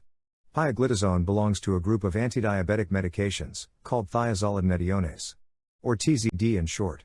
Notably, there is growing evidence suggesting that TZD may possess anti-carcinogenic properties. The mechanism behind the potential anti-cancer effects of TZD lies in their interaction with peroxisome proliferator activated receptors PPAR. PPAR are nuclear hormone receptors, including PPAR alpha, PPAR delta, and PPAR gamma, which play a crucial role in regulating various cellular processes related to cancer, such as cell proliferation, survival, apoptosis, and tumor growth. TZD can induce apoptosis, inhibit cancer cell proliferation, by reducing the expression of certain key proteins, like c-Myc, BCL2, VEGF, and BFGF. In addition, TZD can lead to intracellular calcium depletion and proteasome degradation, triggering cell cycle arrest. They can also inhibit the transcription of hormone receptors involved in cancer and reduce macrophage activation, thereby helping to control inflammation. Collectively, the evidence is increasingly suggesting that Pioglitazone could open up a new frontier in the battle against cancer. In recent preclinical investigations, the potential of TZD in targeting chronic myeloid leukemia stem cells has been demonstrated. These studies exhibited a reduction in STAT5 transcription, suggesting a promising avenue for therapeutic intervention. Building upon these findings, the ACTIM Phase 2 clinical trial was conducted to assess the impact of Pioglitazone, when added to imatinib, on residual disease of chronic myeloid leukemia, as determined by BCR-ABL1 transcript quantification. For your reference, imatinib is the standard care for chronic myeloid leukemia. During the trial, chronic myeloid leukemia patients were administered Pioglitazone, at a daily dosage ranging from 30 to 45 mg, in addition to their imatinib regimen. The study enrolled a total of 24 patients, and no pharmacological interactions were observed between the two drugs. The cumulative incidence of achieving a complete molecular response reached 56% within 12 months. Furthermore, among the 17 patients, who were still receiving imatinib at the 48-month mark, an impressive 88% attained complete molecular response. It is noteworthy that in a parallel cohort of patients treated solely with imatinib, the estimated cumulative incidence of complete molecular response over 12 months was just approximately 23% only. Here you saw the difference of 56% versus 23% in complete response. The combination of pioglitazone and imatinib exhibited favorable tolerability, and yielded a noteworthy complete molecular response rate of 56%. These findings provide encouraging evidence for the potential of pioglitazone as an adjunct therapy for chronic myeloid leukemia. Further research and exploration in larger patient populations are warranted to validate and expand upon these outcomes. During this Phase 2 trial evaluating the potential of pioglitazone as an adjuvant therapy for acute myeloid leukemia, a randomized clinical study was conducted. Newly diagnosed acute myeloid leukemia patients were divided into two groups, with both groups receiving standard care consisting of cytarabine and daunorubicin. In addition to this standard treatment, patients in the pioglitazone group were administered oral pioglitazone at a daily dosage of 45 mg. The primary objective of the study was to assess the complete remission rate as an indicator of treatment efficacy. Upon evaluating a total of 40 patients, it was found that the pioglitazone group exhibited a 20% higher complete remission rate compared to the control group. Although this difference did not reach statistical significance, it could still hold clinical importance. Notably, the addition of pioglitazone to the standard treatment regimen did not result in any serious adverse events, demonstrating its favorable safety profile. These findings suggest that pioglitazone may offer benefits as an adjuvant therapy, and further research is warranted to validate and explore its full potential. Now, we are going to move to an important class of medicine, the COX inhibitors. Cyclooxygenase, or COX, is an essential enzyme involved in the production of prostanoids, including prostaglandins, prostacyclins, and thromboxanes. These substances, known as prostanoids, play a crucial role in the inflammatory response. There are two known COX enzymes, COX-1 and COX-2. COX-1 primarily generates prostaglandins that protect the gastrointestinal mucosa, while COX-2 produces prostaglandins involved in inflammation and pain throughout the body. By selectively inhibiting COX-2, certain medications, known as selective COX-2 inhibitors, can alleviate inflammation-related pain, without causing harm to the gastrointestinal mucosa. In comparison, commonly used NSAID, like ibuprofen and naproxen, typically affect both COX-1 and COX-2 enzymes. Consequently, these medications are referred to as non-selective NSAID. Selective NSAID, on the other hand, more precisely target the COX-2 enzymes, thus earning the name selective NSAID. Among the selective COX-2 inhibitors, celecoxib, sold under the brand name Celebrex, is the only medication available in the United States. COX inhibitors, including both non-selective and selective NSAID, are widely used due to their analgesic, pain-relieving, anti-inflammatory, and antipyretic, fever-reducing properties. They find application in various conditions and diseases, such as osteoarthritis, rheumatoid arthritis, musculoskeletal injuries, spondyloarthritis, migraines, and colon cancer, specifically aspirin. So, let's talk about how COX-1 and COX-2 inhibitors affect cancer. Prostaglandins and thromboxane are these lipid signaling molecules that come from arachidonic acid, thanks to the action of these enzymes called cyclooxygenases, or COX-1 and COX-2. Now, the role of these cyclooxygenases, especially COX-2, and prostaglandins, specifically PGE2, in cancer-related inflammation, has been studied quite a bit. Interestingly, COX-1 and COX-2 seem to work together in cancer, particularly when it comes to the process of tumorigenesis. Now, COX-1 hasn't received as much attention, but we're finding that its expression actually increases in various human cancers, suggesting it plays a role in cancer development. In some cases, like with serous ovarian carcinoma, COX-1 is pretty important. So, when it comes to cancer, COX-1 seems to have a pathophysiological role that's consistent and coordinated with COX-2.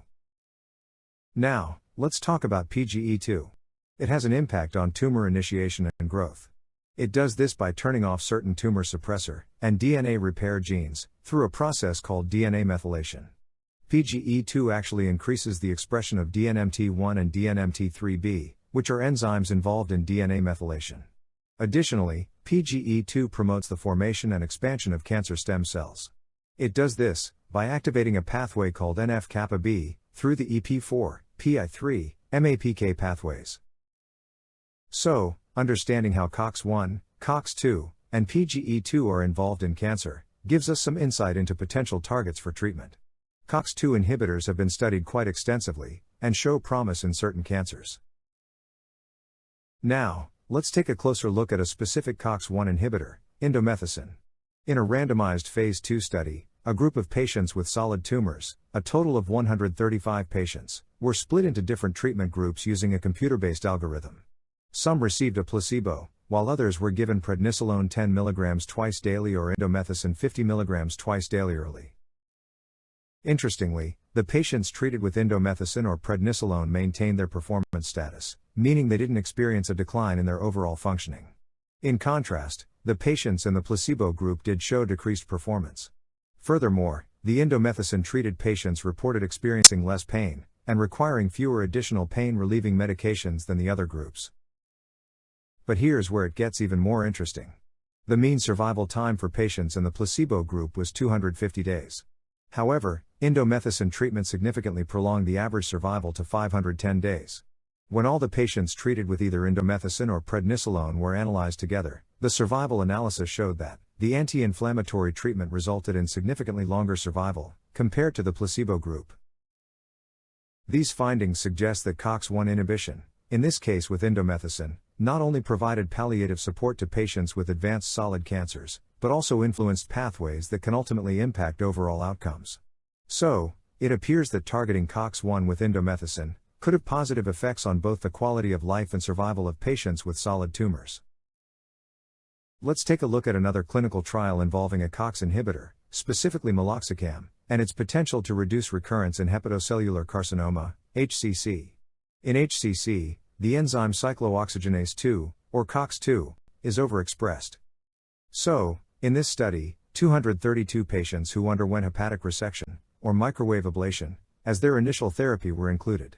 Of these patients, 224 were randomly assigned to either a control group, or a meloxicam group. In the meloxicam group, the patients received a daily dose of 15 mg, divided into 3 doses of 5 mg each. Now, let's look at the results. The 5-year overall survival rates in the meloxicam group were 70.1%. On the other hand, the control group had a 5-year overall survival rate of 71.5%. The corresponding disease-free survival rates for the meloxicam group were 44.0%, while for the control group it was 43.4%. So you can see there were no difference between meloxicam group and control group. However, when looking at the subgroup analysis of patients without viral hepatitis, significant differences were observed in the disease-free survival rates. Specifically, the 3-year disease-free survival rate for the meloxicam group was 75.8%, whereas for the control group it was 48.1%. These findings suggest that, while there were no significant differences in overall disease-free survival rates between the meloxicam group and the control group as a whole, when focusing on patients without viral hepatitis, there was a notable improvement in the disease-free survival rate with the use of meloxicam. Let's talk about another COX-2 inhibitor called celecoxib, or Celebrex by its brand name, and its role in preventing colon cancer recurrence. Celebrex is a newer COX-2 inhibitor. In a study conducted, a total of 2,526 patients with stage 3 colon cancer participated. These patients were randomly assigned to receive adjuvant FOLFOX treatment for either 3 months or 6 months. Additionally, some patients received 3 years of celecoxib at a daily oral dose of 400 mg, while others received a placebo. Now, let's look at the results. The 3-year disease-free survival rate for patients treated with celecoxib was 76.3%, while for those in the placebo group, it was 73.4%. Furthermore, the 5-year overall survival rate for the celecoxib group was 84.3%, whereas, for the placebo group, it was 81.6%. Although the differences between the two groups are minimal, there seems to be a consistent trend, indicating some improvement with the use of celecoxib. Celecoxib in combination with chemotherapy was also studied in late-stage metastatic colon cancer. The results from this study were more encouraging. When celecoxib was used alongside chemotherapy, called FOLFIRI, it showed a significant increase in the objective response rate, compared to the group that received FOLFIRI alone. Not only that, but the group that received celecoxib with FOLFIRI also had significantly higher progression-free survival, and 1-year overall survival, compared to the FOLFIRI-only group. However, we need to interpret these trial results carefully. It's worth noting that the control group, which received FOLFIRI alone, had a median survival of only 8 months, which is considerably lower than the average for the overall patient population. Now, let's explore 2 more studies that investigate the use of COX-2 inhibitors in combination with novel low-dose chemotherapy. The first trial focuses on children with solid tumors. It was a prospective, open-label, single-arm, multi-institutional phase 2 study, conducted by Dana-Farber Cancer Institute, affiliated with Harvard Medical School, aimed at evaluating the effectiveness of a 5-drug oral regimen in children with recurrent or progressive cancer. In this study, patients who were 21 years old or younger, and had recurrent or progressive tumors, were eligible to participate. The treatment consisted of continuous oral administration of celecoxib, thalidomide, and fenofibrate, combined with alternating 21-day cycles of low-dose cyclophosphamide and etoposide chemotherapy. A total of 101 patients were enrolled, and 97 of them began the treatment. The median age of the patients was 10 years. Overall, the treatment was well tolerated, with the most common side effects being related to blood cell counts. Out of the patients, 25% were able to complete 27 weeks of therapy without disease progression. The best treatment responses observed were complete response in 1 patient with medulloblastoma, partial response in 12 patients, stable disease in 36 patients, and progressive disease in 47 patients. In conclusion, the 5-drug regimen was generally well tolerated, and it showed clinical activity in some of the tumors studied. However, it is important to note that the treatment did not demonstrate consistent effectiveness across all tumor types. Nonetheless, this study is important, because it suggests low-dose oral chemotherapy, combined with non-toxic off-label medicines, could provide some real clinical benefits for patients with refractory cancers. Now, let's discuss another COX-2 inhibitors, rofecoxib and etarocoxib. Vioxx is the brand name of rofecoxib. In September 2004, Merck voluntarily withdrew Vioxx. Etarocoxib was not FDA approved in the USA. Both COX-2 inhibitors, rofecoxib and etarocoxib, were examined in the context of low-dose chemotherapy for prostate cancer. The treatment regimen involved low-dose chemotherapy with capecitabine, given at a dosage of 1 gram twice daily, along with dexamethasone at a daily dosage of 1 mg for 14 days every 3 weeks.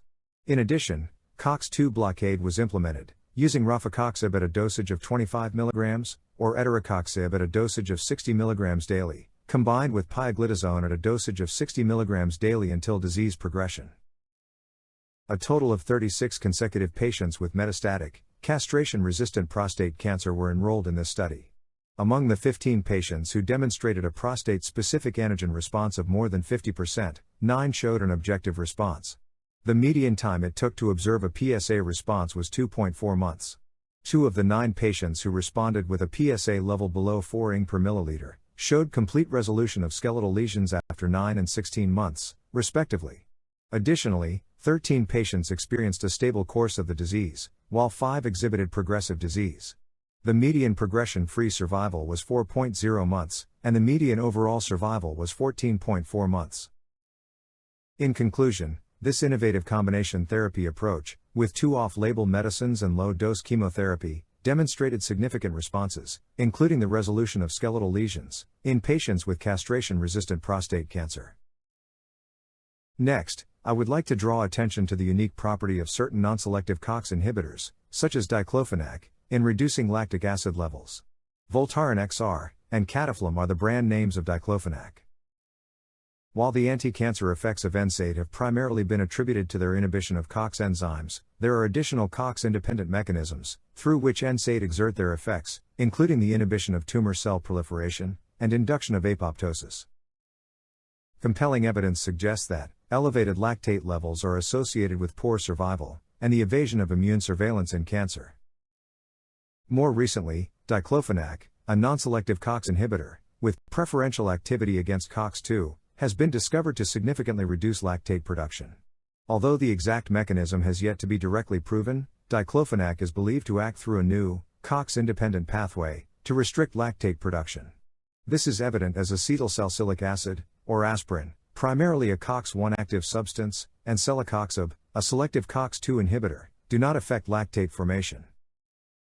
In highly proliferative tumors like malignant gliomas, lactate formation is associated with poor survival and suppresses local immunity. Interestingly, Diclofenac, when used at non-toxic concentrations, has shown the ability to decrease lactate production in murine glioma cells, and inhibit the expression of lactate dehydrogenase, or LDH. Furthermore, animal studies have demonstrated that Diclofenac treatment reduces intratumoral lactate levels and significantly delays glioma growth. Further analysis has revealed that tumor-infiltrating dendritic cells regain their ability to produce interleukin-12 upon Diclofenac treatment. Additionally, Diclofenac decreases the number of tumor-infiltrating regulatory T cells and impairs the upregulation of the T-reg activation marker CD25. In summary, Diclofenac emerges as a promising agent for targeting lactate production and mitigating local immune suppression in malignant gliomas. By reducing lactate levels, Diclofenac may help counteract tumor growth and promote a more favorable immune environment in these types of tumors. Now, I am going to discuss another medicine, dipyridamole, briefly. Traditionally, dipyridamole is an antiplatelet agent used in stroke prevention. However, scientific research has shown that dipyridamole may have effects beyond platelet inhibition. It has been found to block the pyrimidine salvage pathway in DNA synthesis, which is relevant in cancer therapy. First, I show you some background information. Nucleotides are the building blocks of DNA and RNA. Nucleotides can be synthesized through de novo synthesis and nucleoside salvage. The de novo pathway involves creating nucleotides from amino acids and glucose, while the salvage pathway recovers nucleosides from the breakdown of cell DNA or RNA. In contrast to highly proliferating non-malignant cells that heavily rely on de novo synthesis, cancer cells have the ability to switch to the nucleoside salvage pathways to ensure efficient DNA replication. Nucleoside transporters are transmembrane proteins. Nucleoside transporters play a vital role in the import and export of free nucleosides across cell membranes. These transporters are involved in the nucleoside salvage process. Among them, HENT1 and HENT2 are widely expressed on cell membranes in various tissues, and are specifically required for pyrimidine transport. What role does dipyridamole play in the nucleoside salvage pathways? It is a blocker of the pyrimidine salvage pathway. It inhibits the HENT1 and HENT2 channels, significantly reducing the influx of nucleosides and nucleotides through the salvage pathway. Furthermore, dipyridamole has been found to increase autophagic markers by interfering with the normal maturation of autophagosomes. This disruption of autophagic flux impairs the recycling of cellular components, leading to a decrease in intracellular ATP levels in cancer cells. Moreover, dipyridamole has shown inhibitory effects on statin-induced SREBP activation and enhances apoptosis, further contributing to its potential anti-cancer properties. Sterol regulatory element binding proteins, or SREBP, are crucial regulators of lipid metabolism and act as a protective mechanism that promotes the malignant proliferation of tumor cells. Following treatment of cancer cells with statin drugs, a majority of the cancer cells initiate a feedback response, mediated by sterol regulatory element binding protein 2, leading to the further upregulation of HMGCR, and rendering statins less effective. However, dipyridamole can be utilized to inhibit statin-induced SREBP activation and enhance apoptosis in statin-insensitive cancer cells. Standard chemotherapy drugs, like 5-fluorouracil, 5-FU, primarily target the pyrimidine de novo synthesis pathway. Therefore, a promising strategy is to co-target both the pyrimidine de novo synthesis and salvage pathways. Therefore, understanding the intricate pathways involved in nucleotide synthesis and salvage is essential for developing effective therapeutic approaches. Dipyridamole, with its ability to block the pyrimidine salvage pathway, induces autophagic markers, inhibits statin-induced SREBP activation, and potentiate apoptosis, offers insights into potential cancer cell metabolism modulation strategies. Combination therapies that co-target the de novo synthesis and salvage pathways hold promise in improving treatment outcomes and addressing the limitations of current chemotherapy approaches. Let's examine some clinical studies involving dipyridamole in cancer treatment. Dr. Isikoff, an outstanding surgical oncologist from UCLA, conducted a study to explore the potential synergistic effects of combining dipyridamole and 5-fluorouracil in the treatment of patients with stage 2 or 3 unresectable adenocarcinoma of the pancreas. In the study, patients received 5-fluorouracil at a dosage of 200 mg per square meter per day, continuous intravenous infusion for 4 weeks. Mitomycin was given as a 10 mg per square meter intravenous bolus infusion every 6 weeks for a total of 4 doses. Alongside the chemotherapies, dipyridamole was orally administered at a dosage of 75 mg, 3 times daily. The results of the study showed that out of the 50 eligible patients, 27 survived beyond 1 year, resulting in a 1-year survival probability of 54%. The most common treatment-related toxicity observed was stomatitis, and 3 patients experienced reversible hemolytic uremic syndrome. 5 patients experienced grade 4 toxicity, but no treatment-related deaths occurred. These findings suggest that the strategy of dual biochemical modulation, using fluorouracil in combination with mitomycin and dipyridamole, has the potential to improve survival and potentially increase the resectability of localized unresectable pancreatic cancer. Now, I'm going to shift the focus to histamine inhibitors. Histamine plays a crucial role in the body's response to allergens. It is a biologically active substance that enhances inflammatory and immune responses, and acts as a neurotransmitter too. Antihistamines are medications that counteract these effects by blocking or inhibiting histamine receptors. There are several types of histamine receptors in the human body, including H1, H2, H3, and H4. H1 receptors are primarily found in neuronal and nervous system sites. H2 receptors are more related to stomach and digestive function, H3 receptors in the brain, and H4 receptors in organs and bone marrow. H1 and H2 receptors are found in airway tissues, skin tissue, and immune cells. H1 antihistamines are available in 2 main forms, first generation and second generation. While they have similar effects, second generation antihistamines do not cause sedation. Products labeled as non-drowsy typically fall into the second generation category. Research suggests that second generation H1 blockers offer better results compared to first generation, as they provide similar action with reduced sedating effects. Some studies suggest that second generation H1 blockers may also have an immunomodulatory action. This means that they can help regulate the immune response, potentially providing additional benefits beyond their antihistamine properties. Antihistamines demonstrate a broad spectrum of potential anti-cancer benefits. Current preclinical research has revealed diverse mechanisms that might contribute to these effects. These include impeding cell growth, promoting programmed cell death, apoptosis, enhancing sensitivity to radiation, triggering lysosomal cell death, and influencing immune system pathways. Let's explore some clinical studies of H2 inhibitors first, followed by a detailed look at an intriguing H1 inhibitor, loratadine. However, we will kick off with research on cimetidine. Several H2 inhibitors have been investigated in various settings, yielding mixed results. The British Stomach Cancer Group conducted a randomized, double-blind, placebo-controlled trial to assess the impact of cimetidine on the survival of patients with gastric cancer. A total of 442 patients were enrolled in the study. Cimetidine was administered at doses of 400 mg or 800 mg twice a day. The median survival for patients receiving cimetidine was 13 months, while it was 11 months for those in the placebo group. The 5-year survival rate for patients assigned to cimetidine was 21%, compared to 18% for those in the placebo group. Although there were slight improvements observed in survival, the difference did not reach statistical significance. Here's some more uplifting and promising news. In examining another antihistamine, ranitidine, we discover some positive findings. While the initial analysis of all 740 patients revealed no significant effect of ranitidine on colon cancer survival, it was noted that ranitidine indeed improved the survival rate of patients who hadn't undergone blood transfusions. More specifically, ranitidine may extend the survival of patients undergoing curative resection for colorectal cancer, provided they don't receive a perioperative blood transfusion and avoid postoperative infectious complications. In addition, antihistamines can help decrease the side effects caused by chemotherapy. Complications arising from chemoradiotherapy have always been a major concern for both doctors and patients during cancer treatment. To address this issue, a controlled trial was conducted, involving 60 patients with esophageal and cardiac cancers, who were undergoing chemoradiotherapy. These patients were divided into 2 groups. One group received a daily dose of 40 mg oral famotidine, while the other group received a placebo. The results of the study revealed a significant effect of famotidine in reducing the occurrence of thrombocytopenia, low platelet count, compared to the control group.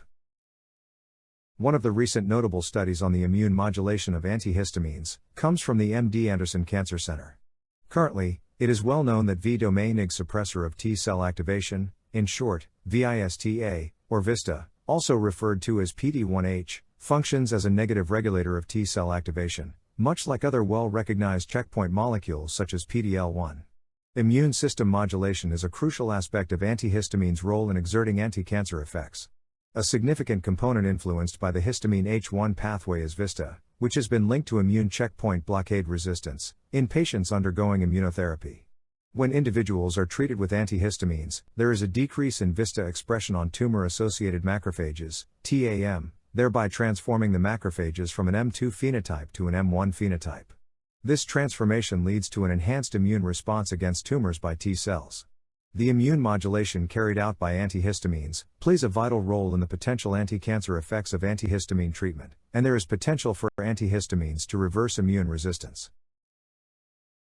The research data from MD Anderson about H1 blockers is indeed very encouraging. Investigations led by the scientific team at the University of Texas MD Anderson Cancer Center indicate that readily available second-generation anti-H1 medications may play a pivotal role in improving outcomes for cancer patients receiving anti-PD-1/PD-L1 checkpoint inhibitor treatments for various cancer forms. Furthermore, aspirin use was tied to a decreased death rate among patients under immunotherapy. Among the 40 drugs commonly studied, only second-generation antihistamines and aspirin displayed a significant link, with improved survival rates for patients. Crucially, the study highlighted that combining H1 antihistamines with immunotherapy was significantly associated with better overall survival rates. Now, I'm going to dedicate a few minutes to discuss the use of PPIs, or proton pump inhibitors, in the context of cancer treatment. As we know, proton pump inhibitors, or PPI, function by inhibiting the gastric HKAT-pase, leading to a decrease in gastric acid secretion. This action facilitates healing for conditions such as peptic ulcers, gastroesophageal reflux disease, GERD, Barrett's esophagus, and Zollinger-Ellison syndrome. Beyond these roles, PPIs exhibit a noteworthy effect on fatty acid synthase, FASN. FASN is the chief enzyme responsible for synthesizing a fatty acid, called palmitate within cells. This synthesis is crucial for cancer cells, which largely depend on producing new fatty acids for survival. Additionally, FASN, being the only cytosolic enzyme accountable for de novo lipid synthesis, is essential for the viability of cancer cells, and contributes to drug and radiation resistance by augmenting DNA damage repair. Interestingly, PPIs can reduce the activity of the FASN enzyme by binding to and inhibiting its thioesterase domain. This ability gives PPIs a unique property to disrupt the de novo synthesis of fatty acids in cancer cells. Furthermore, an examination of electronic medical records of 6,754 breast cancer patients showed that the use of PPI significantly improved overall survival rates and reduced disease recurrence. Therefore, PPI may be repurposed as anti-cancer drugs, targeting FASN, and aiding in overcoming drug and radiation resistance. The theory that proton pump inhibitors, PPI, can inhibit FASN has been validated through studies involving clinical patients. In a study involving high-risk breast cancer, the use of omeprazole, a PPI, was investigated. Fatty acid synthase, FASN, which is found to be overexpressed in 70% of triple-negative breast cancer cases, and linked to a poorer prognosis, was the focus. Patients were given omeprazole at a dose of 80 mg orally, twice daily for 4 to 7 days, before starting neoadjuvant anthracycline taxane-based chemotherapy, and continued until surgery. A total of 42 patients participated in the study. Before undergoing chemotherapy, most patients, that is, 85%, displayed FASN overexpression. The pathologic complete response rate was 72.4% in patients with FASN overexpression. Notably, omeprazole monotherapy was found to significantly reduce FASN expression. The administration of omeprazole was well tolerated by the patients. The study suggests that FASN is commonly expressed in early breast cancer, and omeprazole can be safely used at doses that inhibit FASN. The addition of omeprazole to neoadjuvant chemotherapy shows promise in achieving a superior pathologic complete response rate. Disulfiram, marketed under the brand name Antabuse, is a fascinating medication, primarily used for treating chronic alcoholism. It functions by inhibiting an enzyme, known as aldehyde dehydrogenase, or ALDH1, which plays a critical role in metabolizing alcohol. The inhibition of this enzyme by disulfiram triggers an adverse reaction when alcohol is ingested, resulting in uncomfortable symptoms that deter further alcohol consumption. Usual dosage: generally, for treating alcohol dependence, Disulfiram is administered orally, in doses ranging from 125 to 500 mg once daily in the morning. The initial regimen typically involves a daily dose of 500 mg for the first 1 to 2 weeks, followed by a maintenance dose of 500 mg per day. It's crucial to ensure patients abstain from alcohol, for a minimum of 12 hours before commencing disulfiram treatment. Side effects. One of the significant challenges associated with disulfiram use is its potential side effects. Severe reactions. Disulfiram alcohol reaction. This reaction is the most notable adverse effect of disulfiram. Consumption of alcohol while on disulfiram can trigger severe reactions, including symptoms such as flushing, sweating, rapid heartbeat, nausea, vomiting, chest pain, difficulty breathing, and potentially life-threatening complications. Psychosis. Although rare, disulfiram use can sometimes lead to psychosis, which may include hallucinations, delusions, and disordered thinking. Hepatotoxicity. In some cases, disulfiram can cause liver damage, leading to hepatotoxicity. Regular liver function tests are recommended during treatment. Peripheral neuropathy. Long-term use of disulfiram may result in peripheral neuropathy, causing symptoms such as tingling, numbness, and weakness in the extremities. Optic neuritis. Though rare, optic neuritis, inflammation of the optic nerve, is a potential side effect of disulfiram. Common reactions. Some individuals may experience skin rashes or allergic reactions. Disulfiram can cause drowsiness or fatigue in some patients. Erectile dysfunction or impotence has been reported as a potential side effect of disulfiram use. Headaches are a relatively common side effect of disulfiram. Disulfiram may occasionally cause acne or exacerbate existing acne. Some individuals may experience a metallic taste in the mouth while taking disulfiram. ALDH1 is highly expressed in cancer stem cells, and disulfiram's ability to inhibit ALDH1 naturally leads to the hypothesis that it may have anti-cancer properties. Research has shown that this hypothesis holds true, indicating the potential of disulfiram as an anti-cancer agent. Indeed, disulfiram has been investigated for its potential anti-cancer properties, due to its ability to inhibit ALDH1, which is abundantly expressed in cancer stem cells. Cancer stem cells are a small subset of cells within tumors. They possess self-renewal and tumor-initiating capabilities.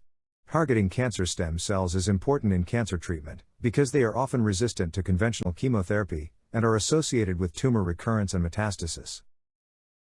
By inhibiting ALDH1, disulfiram specifically targets cancer stem cells, which are commonly identified using markers such as CD44, CD133, ALDH activity, and CD326. This targeted approach makes disulfiram a potentially effective treatment for cancers with cancer stem cells populations. Disulfiram's anti-tumor effects can be attributed to several mechanisms. Firstly, disulfiram hampers pathways detoxifying reactive oxygen species in cancer cells. Reactive oxygen species is commonly referred as ROS. This leads to an excessive accumulation of ROS, causing cellular damage. The disruption of ROS detoxification pathways is thought to contribute to the cytotoxic effects of disulfiram on cancer cells. Additionally, disulfiram regulates key signaling pathways involved in cell apoptosis, such as NF-kappa B and JNK. NF-kappa B is a transcription factor. It plays a significant role in inflammation, cell survival, and immune response.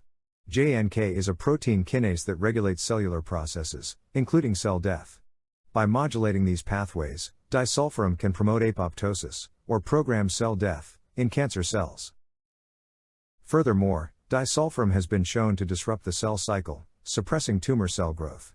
By interfering with the normal progression of the cell cycle, disulfiram can induce cell cycle arrest, and prevent cancer cells from dividing and proliferating. Moreover, disulfiram can also control the secretion and release of cytokines. This ability to modulate cytokine secretion contributes to activating the immunogenic cell death, or ICD, signaling pathway. ICD is a form of cell death that triggers an immune response against cancer cells. By activating the ICD pathway, disulfiram can stimulate T cells to attack tumor cells.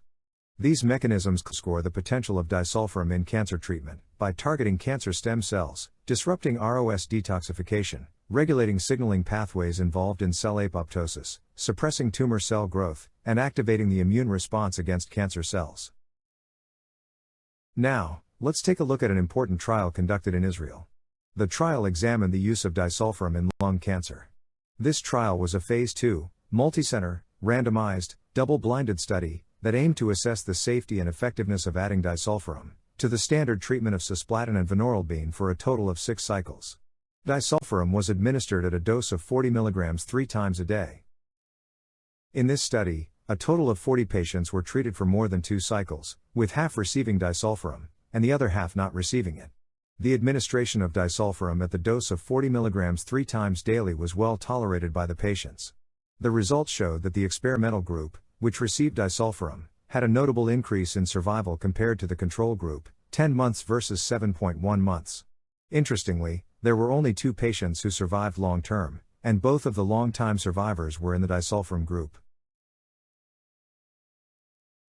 Lithium is a commonly used mood stabilizer in the treatment of mood disorders. Typically, it is prescribed at a dosage ranging from 600 to 1800 mg per day, administered orally and divided into 2 to 3 doses throughout the day. While lithium can be effective in managing mood symptoms, it's important to be aware of the potential side effects associated with its use. Common side effects of lithium may include tremor, increased urination, polyuria, excessive thirst, polydipsia, weight gain, diarrhea, vomiting, and drowsiness. However, there are also more serious reactions that can occur with lithium use. These include coma, seizures, ventricular arrhythmia, abnormal heart rhythm, severe bradycardia, slow heart rate, syncope, fainting, unmasking of Brugada syndrome, a heart rhythm disorder, drug reaction with eosinophilia and systemic symptoms, Dress syndrome, goiter, enlarged thyroid gland, and hypothyroidism, underactive thyroid. In addition to its mood-stabilizing effects, lithium has demonstrated potential anti-cancer activity. In summary, lithium is an effective mood stabilizer, but it can cause various side effects, some of which can be serious. Moreover, there is ongoing research exploring the potential anti-cancer properties of lithium. Lithium is a well-established first-line drug used in the clinical treatment of bipolar disorder. It has recently attracted attention for its potential role in cancer treatment. The precise molecular mechanism underlying lithium's effect on cancer is still being actively investigated. However, it is generally believed that the anti-tumor properties of lithium can be attributed to its inhibition of glycogen synthase kinase 3-beta, or GSK3-beta. GSK3-beta is a serine threonine protein kinase that plays a crucial role in regulating various cellular pathways by phosphorylating specific substrates. Emerging evidence suggests that GSK3-beta promotes cancer progression by interacting with key molecules involved in tumor cell survival, proliferation, invasion, and resistance to standard chemotherapy. By inhibiting GSK3-beta, lithium exerts its anti-tumor effects of inhibiting proliferation and migration, and inducing programmed cell death, such as apoptosis. Laboratory studies utilizing cell lines and animal models have demonstrated the potential anti-tumor effects of lithium in specific cancer types, including brain tumor, colon cancer, endothelial cancer, melanoma, osteosarcoma, and leukemia. Limited clinical studies available suggest that lithium may provide survival benefits in certain cases. In an exploratory trial involving 7 patients, all patients were enrolled after experiencing radiological disease progression, and were classified as recursive partitioning analysis class 7, or RPA-7. RPA-7 indicating poor prognosis. Glioblastoma multiforme patients, or GBM, classified as RPA class 7 typically have a median survival duration of approximately 4.9 months. In this trial, patients were administered a clova cocktail, consisting of 4 drugs, cimetidine, lithium, olanzapine, and valproate in combination with temozolomide. Temozolomide is the standard care. After the first recurrence, the median overall survival, OS, was extended to 11.2 months, in patients who received the concomitant clova cocktail with maintenance temozolomide. The treatment regimen was found to be safe and well tolerated, with the most common treatment-related adverse event being grade 1 or 2 somnolence, caused by the antipsychotic drug components of the clova cocktail. One representative case demonstrated a significant reduction in the recurrent tumor size after initiating the clova cocktail treatment. Immunohistochemistry immunostaining performed during the study suggested that the clova cocktail treatment inhibited GSK3 beta activity, confirming the mechanism of action. It is important to note that these findings are based on a small exploratory trial, with a limited number of patients. Further research and larger clinical studies are needed to confirm these results and better understand the efficacy and safety profile of the clova cocktail, particularly in relation to different cancer types and patient populations. Propranolol, originally used for hypertension, has gained attention in cancer repurposing. The usual dose of propranolol is 40 mg taken orally twice a day, with the possibility of dose escalation every 3 to 7 days, up to a maximum of 640 mg per day. Studies have suggested that propranolol may exhibit anti-cancer properties through mechanisms such as vasodilatation, apoptosis, cell death, or inhibition of angiogenesis, formation of new blood vessels. In small clinical trials, propranolol has shown promising effects in breast cancer. It has been found to reduce the expression of Ki67. Ki67 is a marker associated with cell proliferation. Additionally, propranolol has demonstrated the ability to inhibit epithelial mesenchymal transition, or EMT.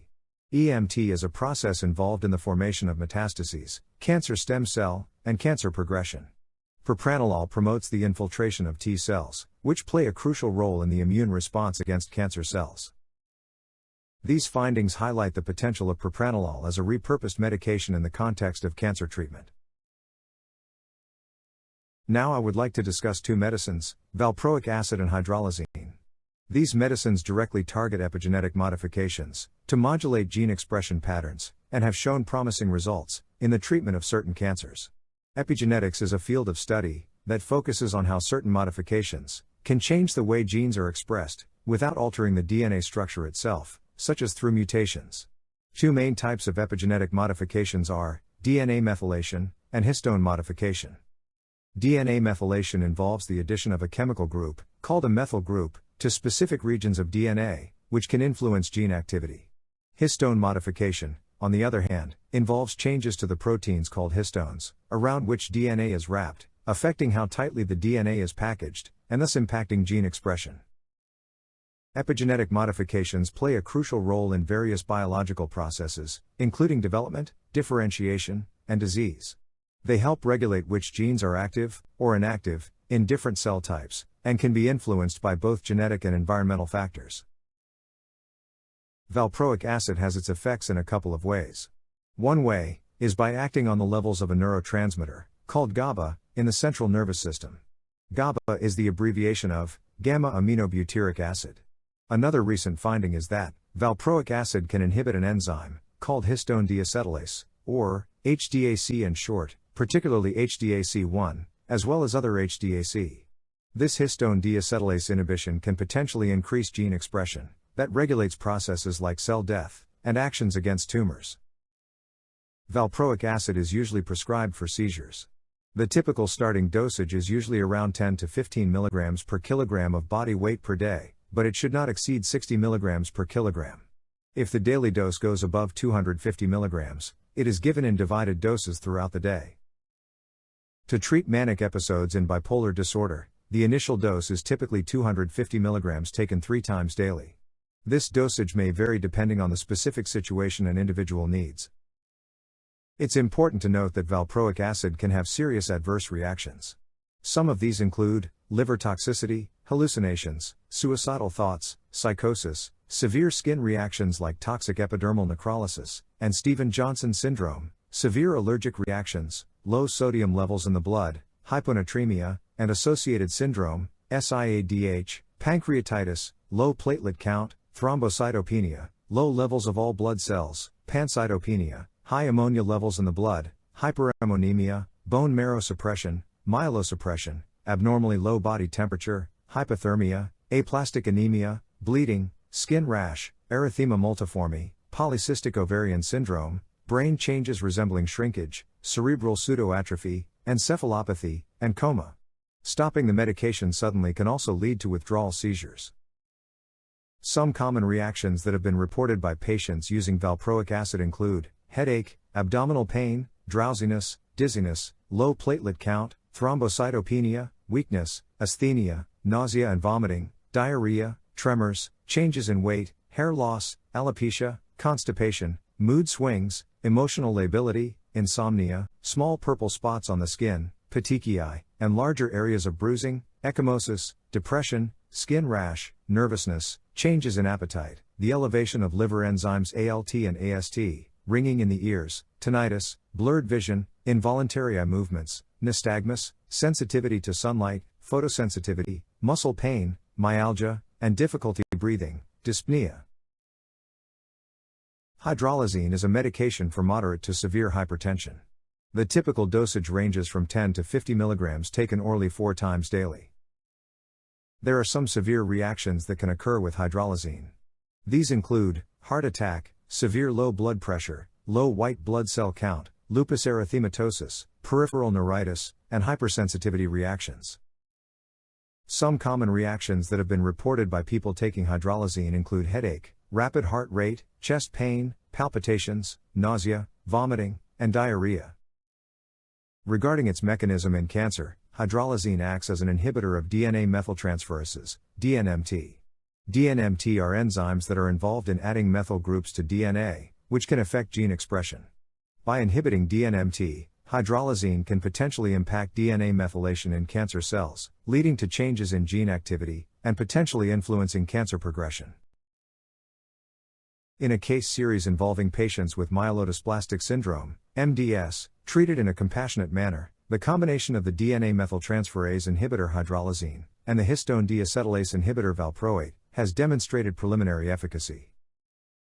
In this study, the dosage of hydralazine was determined based on the acetylation genotype of the patients. Slow acetylators received a daily dose of 83 mg, while fast acetylators received 182 mg daily. Valproate was administered at a dose of 30 mg per kilogram per day. Both drugs were given on a daily basis until disease progression. The results of the treatment showed promising responses. Out of the patients, 5, or 35.7%, achieved a complete response. The median overall survival was 27 months, indicating a favorable outcome for these MDS patients. Importantly, the combination of hydralazine and valproate was found to be safe and well tolerated in this context. These findings suggest that the combination of hydralazine and valproate holds potential as an effective and safe treatment approach for patients with MDS.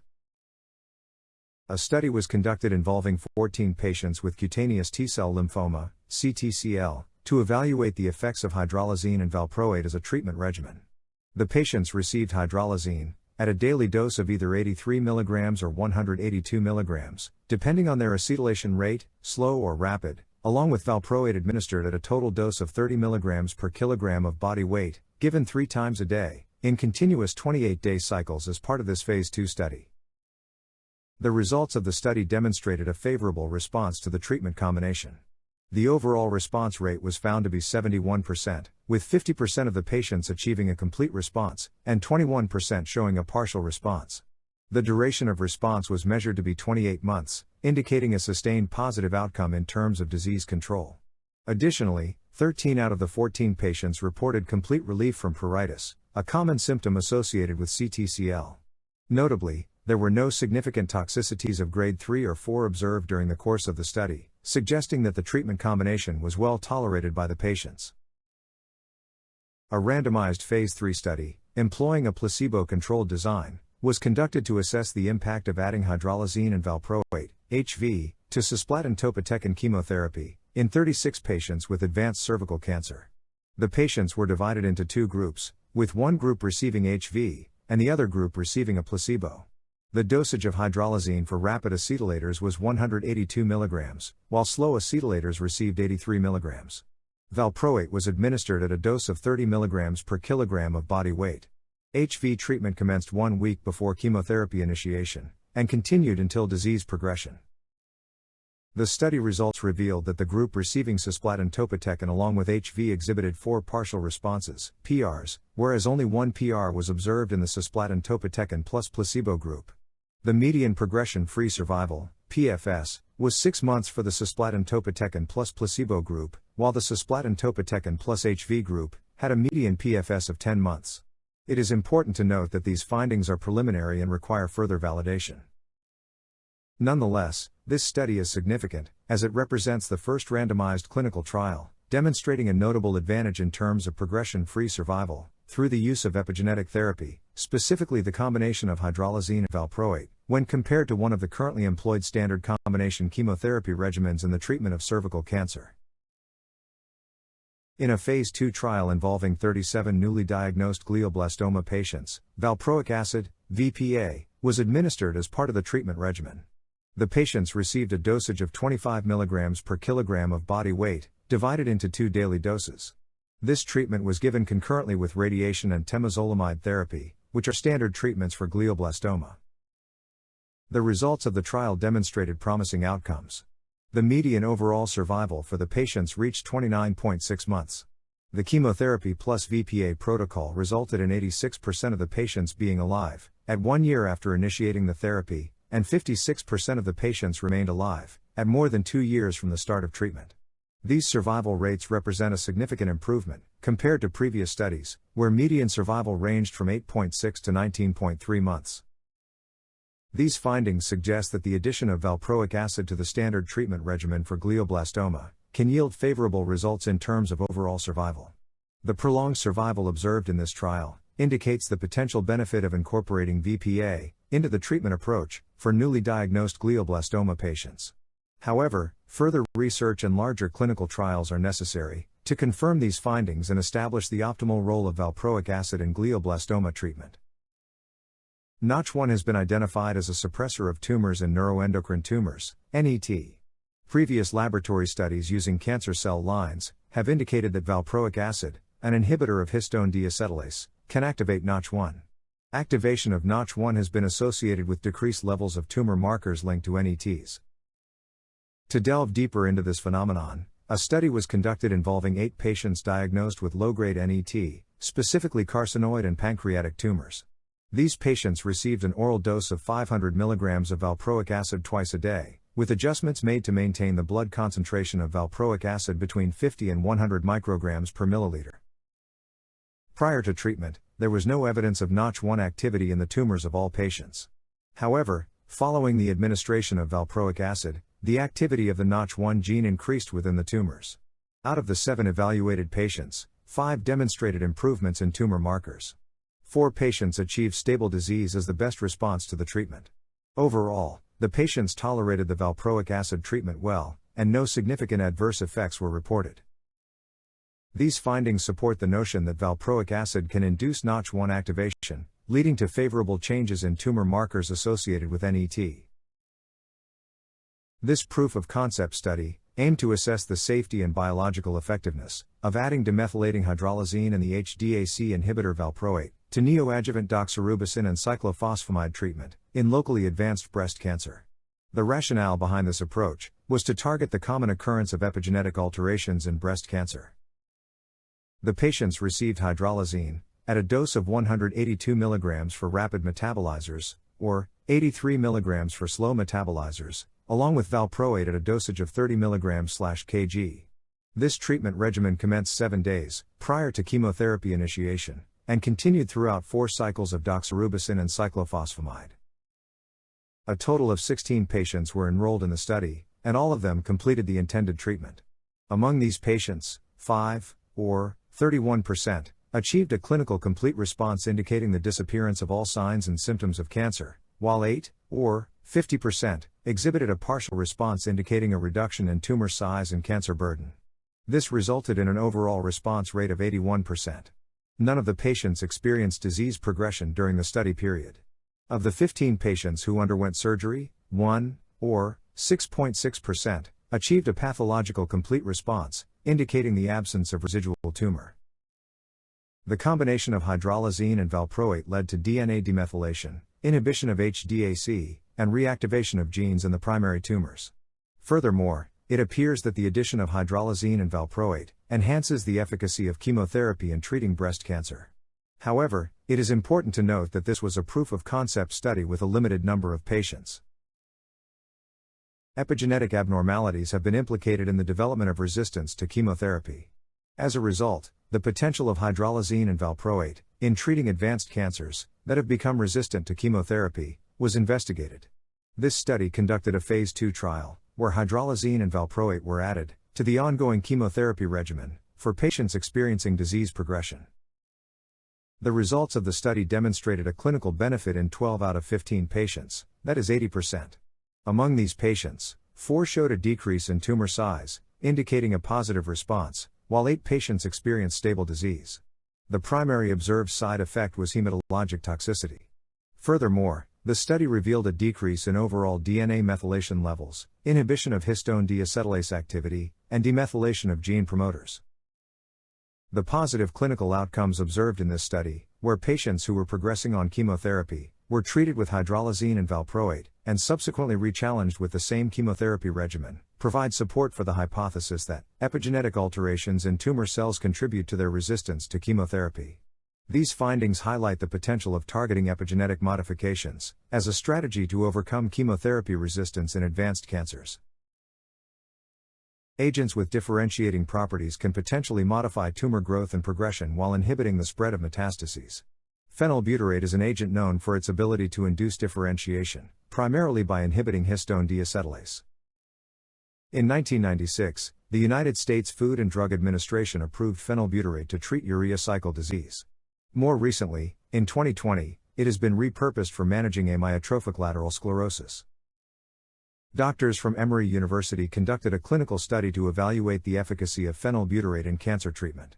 The trial included 23 patients with recurrent malignant gliomas, located in the supratentorial region. During the study, a dose escalation approach was used to determine the maximum tolerated dose, which was found to be 27 grams per day. However, 1 out of 7 patients at the maximum tolerated dose experienced reversible grade 3 somnolence as a side effect. The median survival time from the start of the study was 5.4 months. Among the participants, 1 patient achieved a complete response that lasted for 5 years, while no partial responses were observed. As a result, the overall response rate was 5%. These findings establish the maximum tolerated dose and recommend a dose of 27 grams per day for heavily pretreated patients with recurrent gliomas. It is worth noting that the pharmacology of phenylbutyrate may be influenced by the concomitant administration of P450-inducing anticonvulsants. This clinical study provides valuable insights into the potential use of phenylbutyrate as a treatment option for recurrent glioma. Further research is needed to explore its effectiveness in larger patient populations. A randomized phase 2 trial evaluated the efficacy of combining the autophagy inhibitor, hydroxychloroquine, with gemcitabine and nab-paclitaxel in potentially resectable pancreatic tumors. Patients were randomly assigned to receive 2 cycles of nab-paclitaxel and gemcitabine, either alone or in combination with hydroxychloroquine, followed by surgical resection. The group receiving nab-paclitaxel and gemcitabine with hydroxychloroquine demonstrated significantly improved histopathologic responses compared to the control group receiving nab-paclitaxel and gemcitabine alone. Notably, there were no significant differences in serious adverse events between the 2 groups, and both groups received an equivalent number of chemotherapy doses. Furthermore, the specimens obtained from patients in the hydroxychloroquine group showed stronger evidence of autophagy inhibition and increased infiltration of immune cells into the tumor. This suggests that the addition of hydroxychloroquine to preoperative gemcitabine and nab-paclitaxel chemotherapy in patients with resectable pancreatic adenocarcinoma resulted in a greater pathologic tumor response, improved serum biomarker response, and evidence of autophagy inhibition and immune activity. Sulfasalazine is an intriguing drug, with established applications in the treatment of ulcerative colitis and rheumatoid arthritis. However, recent research has unveiled its potential in cancer treatment through repurposing. One of its key mechanisms is the specific inhibition of XCT-mediated cysteine transport, which plays a role in the proliferation of CD44V9 positive cancer cells. CD44 is cancer stem cell marker. By selectively targeting this transport mechanism, sulfasalazine effectively suppresses the growth of these cancer cells.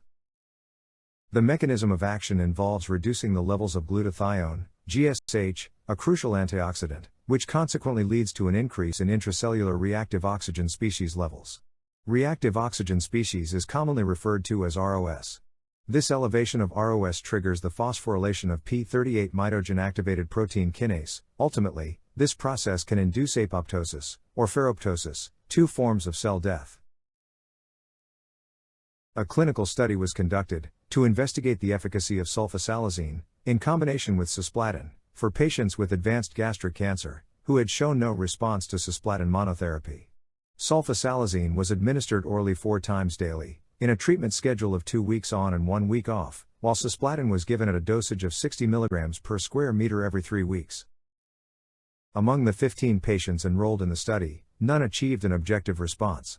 However, 1 patient completed 6 cycles of treatment and experienced stable disease for over 4 months. Furthermore, this patient exhibited a reduction in intratumoral glutathione levels. The combination of sulfasalazine and cisplatin was generally manageable, although dose adjustments were frequently required within the relatively short observational period. In summary, this study evaluated the use of sulfasalazine in combination with cisplatin for patients with advanced gastric cancer who did not respond to cisplatin alone. While no objective responses were observed, 1 patient demonstrated prolonged stable disease and a decrease in intratumoral GSH levels. The combination therapy was generally well tolerated, although dose modifications were frequently necessary within the limited duration of the study. In subsequent clinical trials, the efficacy of combining sulfasalazine with cisplatin and pemetrexed was investigated in chemotherapy-naive patients diagnosed with advanced non-squamous non-small cell lung cancer. Through a dose escalation study, a recommended daily dosage of 1.5 grams of sulfasalazine was established. The study yielded promising results, demonstrating positive outcomes for the patients. The overall response rate was 26.7%. This indicates a significant number of patients experiencing favorable responses. Additionally, the median progression-free survival was observed to be 11.7 months, surpassing those observed in previous studies utilizing cisplatin pemetrexed alone. Furthermore, the 1-year survival rate was reported as 73%. Significantly, the combination therapy of sulfasalazine with cisplatin pemetrexed was well tolerated by the patients, suggesting a favorable safety profile with minimal adverse effects. These findings provide compelling evidence regarding the potential efficacy and tolerability of combining sulfasalazine with cisplatin and pemetrexed in the treatment of chemotherapy-naive patients with advanced non-squamous non-small cell lung cancer. Leflunomide is a disease-modifying antirheumatic drug, DMARD. It was approved for the treatment of rheumatoid arthritis and psoriatic arthritis. Upon administration, leflunomide is converted into its active metabolite, teriflunomide, both in the intestines and plasma. Leflunomide exerts its effects by inhibiting the mitochondrial enzyme, dihydrorotate dehydrogenase, in short, DHODH. This will thereby disrupt the de novo pyrimidine synthesis pathway and halt cell growth.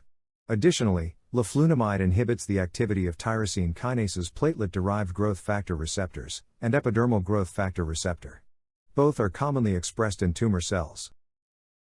Promising results from numerous preclinical studies have highlighted the potential antineoplastic properties of leflunomide in various types of cancers, including prostate, breast, bladder, multiple myeloma, leukemia, and lymphoma. A clinical trial conducted at City of Hope investigated the effectiveness of single-agent leflunomide in patients with relapsed refractory multiple myeloma. The study included 12 patients, and the results demonstrated successful treatment outcomes. Among the 11 patients evaluated, 9 achieved disease stabilization when treated with leflunomide. Notably, 2 patients experienced disease stabilization for nearly 1 year or longer. Regarding safety, leflunomide showed a well-tolerated profile at the dosage tested, with minimal observed toxicity.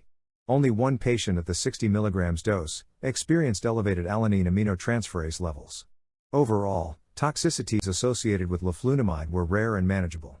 These encouraging findings, highlighting the favorable safety profile and potential for disease stabilization, provide a strong rationale for further investigations into leflunomide, either in combination with other drugs or as a strategy to delay cancer progression. In conclusion, the exploration of off-label medicines in cancer treatment has illuminated new possibilities and potential avenues for enhancing patient outcomes. The utilization of existing drugs for indications beyond their FDA-approved uses has demonstrated promise in targeting all cancer hallmarks, bolstering therapeutic effectiveness, and addressing unmet medical needs. While off-label use necessitates thoughtful consideration, it provides a valuable tool in personalized medicine, empowering healthcare professionals to tailor treatments to individual patients based on their distinct circumstances and biological characteristics. The existing evidence unequivocally showcases that judicious employment of off-label medicines, backed by scientific evidence, can contribute to superior treatment outcomes and an improved quality of life for cancer patients. We must also bear in mind that the majority of clinical studies involving off-label medicine are often small in scale, and their results are considered preliminary. In fact, some studies yield mixed or inconclusive findings. It is crucial to acknowledge that there is still much work to be done in this field. Further research and larger-scale clinical trials are needed to better understand the efficacy, safety, and long-term outcomes of off-label medicine use in various medical conditions. Robust scientific evidence and rigorous evaluation are essential in order to establish clear guidelines and optimize patient care. As we continue to explore the potential of off-label medicine, it is imperative to approach its utilization with caution and adhere to evidence-based practices. Collaboration among researchers, healthcare professionals, regulatory agencies, and pharmaceutical companies is pivotal in fostering a comprehensive understanding of off-label medicine and its role in advancing cancer treatments.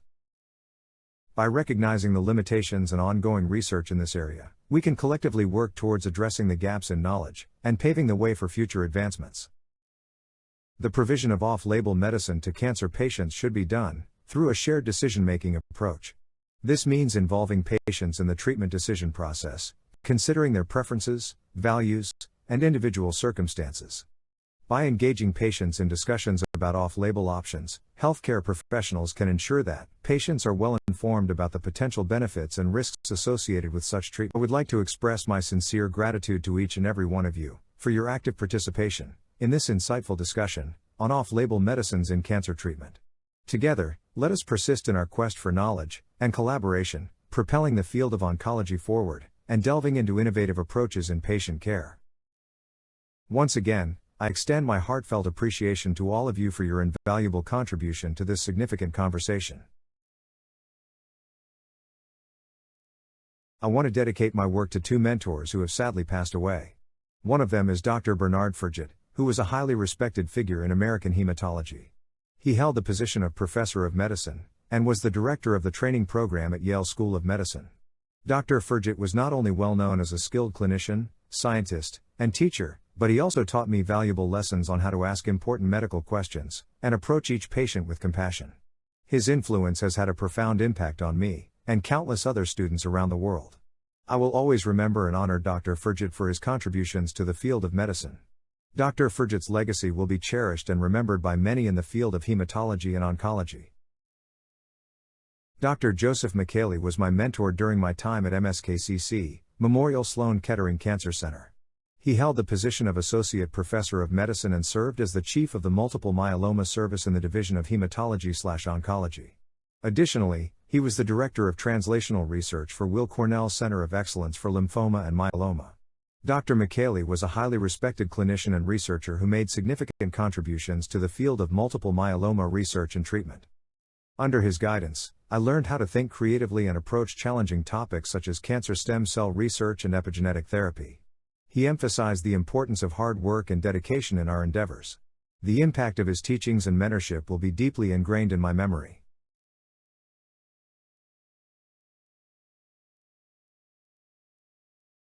Omega Precision Oncology at the Institute of Integrative Bio-Oncology acknowledges and respects the intellectual property rights of others. We make use of copyrighted materials, such as pictures and tables for educational, research, commentary, criticism, and transformative purposes. The materials used are factual and informational, not for commercial gain, and only a reasonable portion necessary to convey the intended message is utilized. Our use of copyrighted materials is not expected to negatively impact the market value or potential for sales or distribution of the original work. While we strive to provide attribution to content creators, complete attribution may not always be possible due to platform limitations. We believe our use falls within fair use as defined by U.S. copyright laws.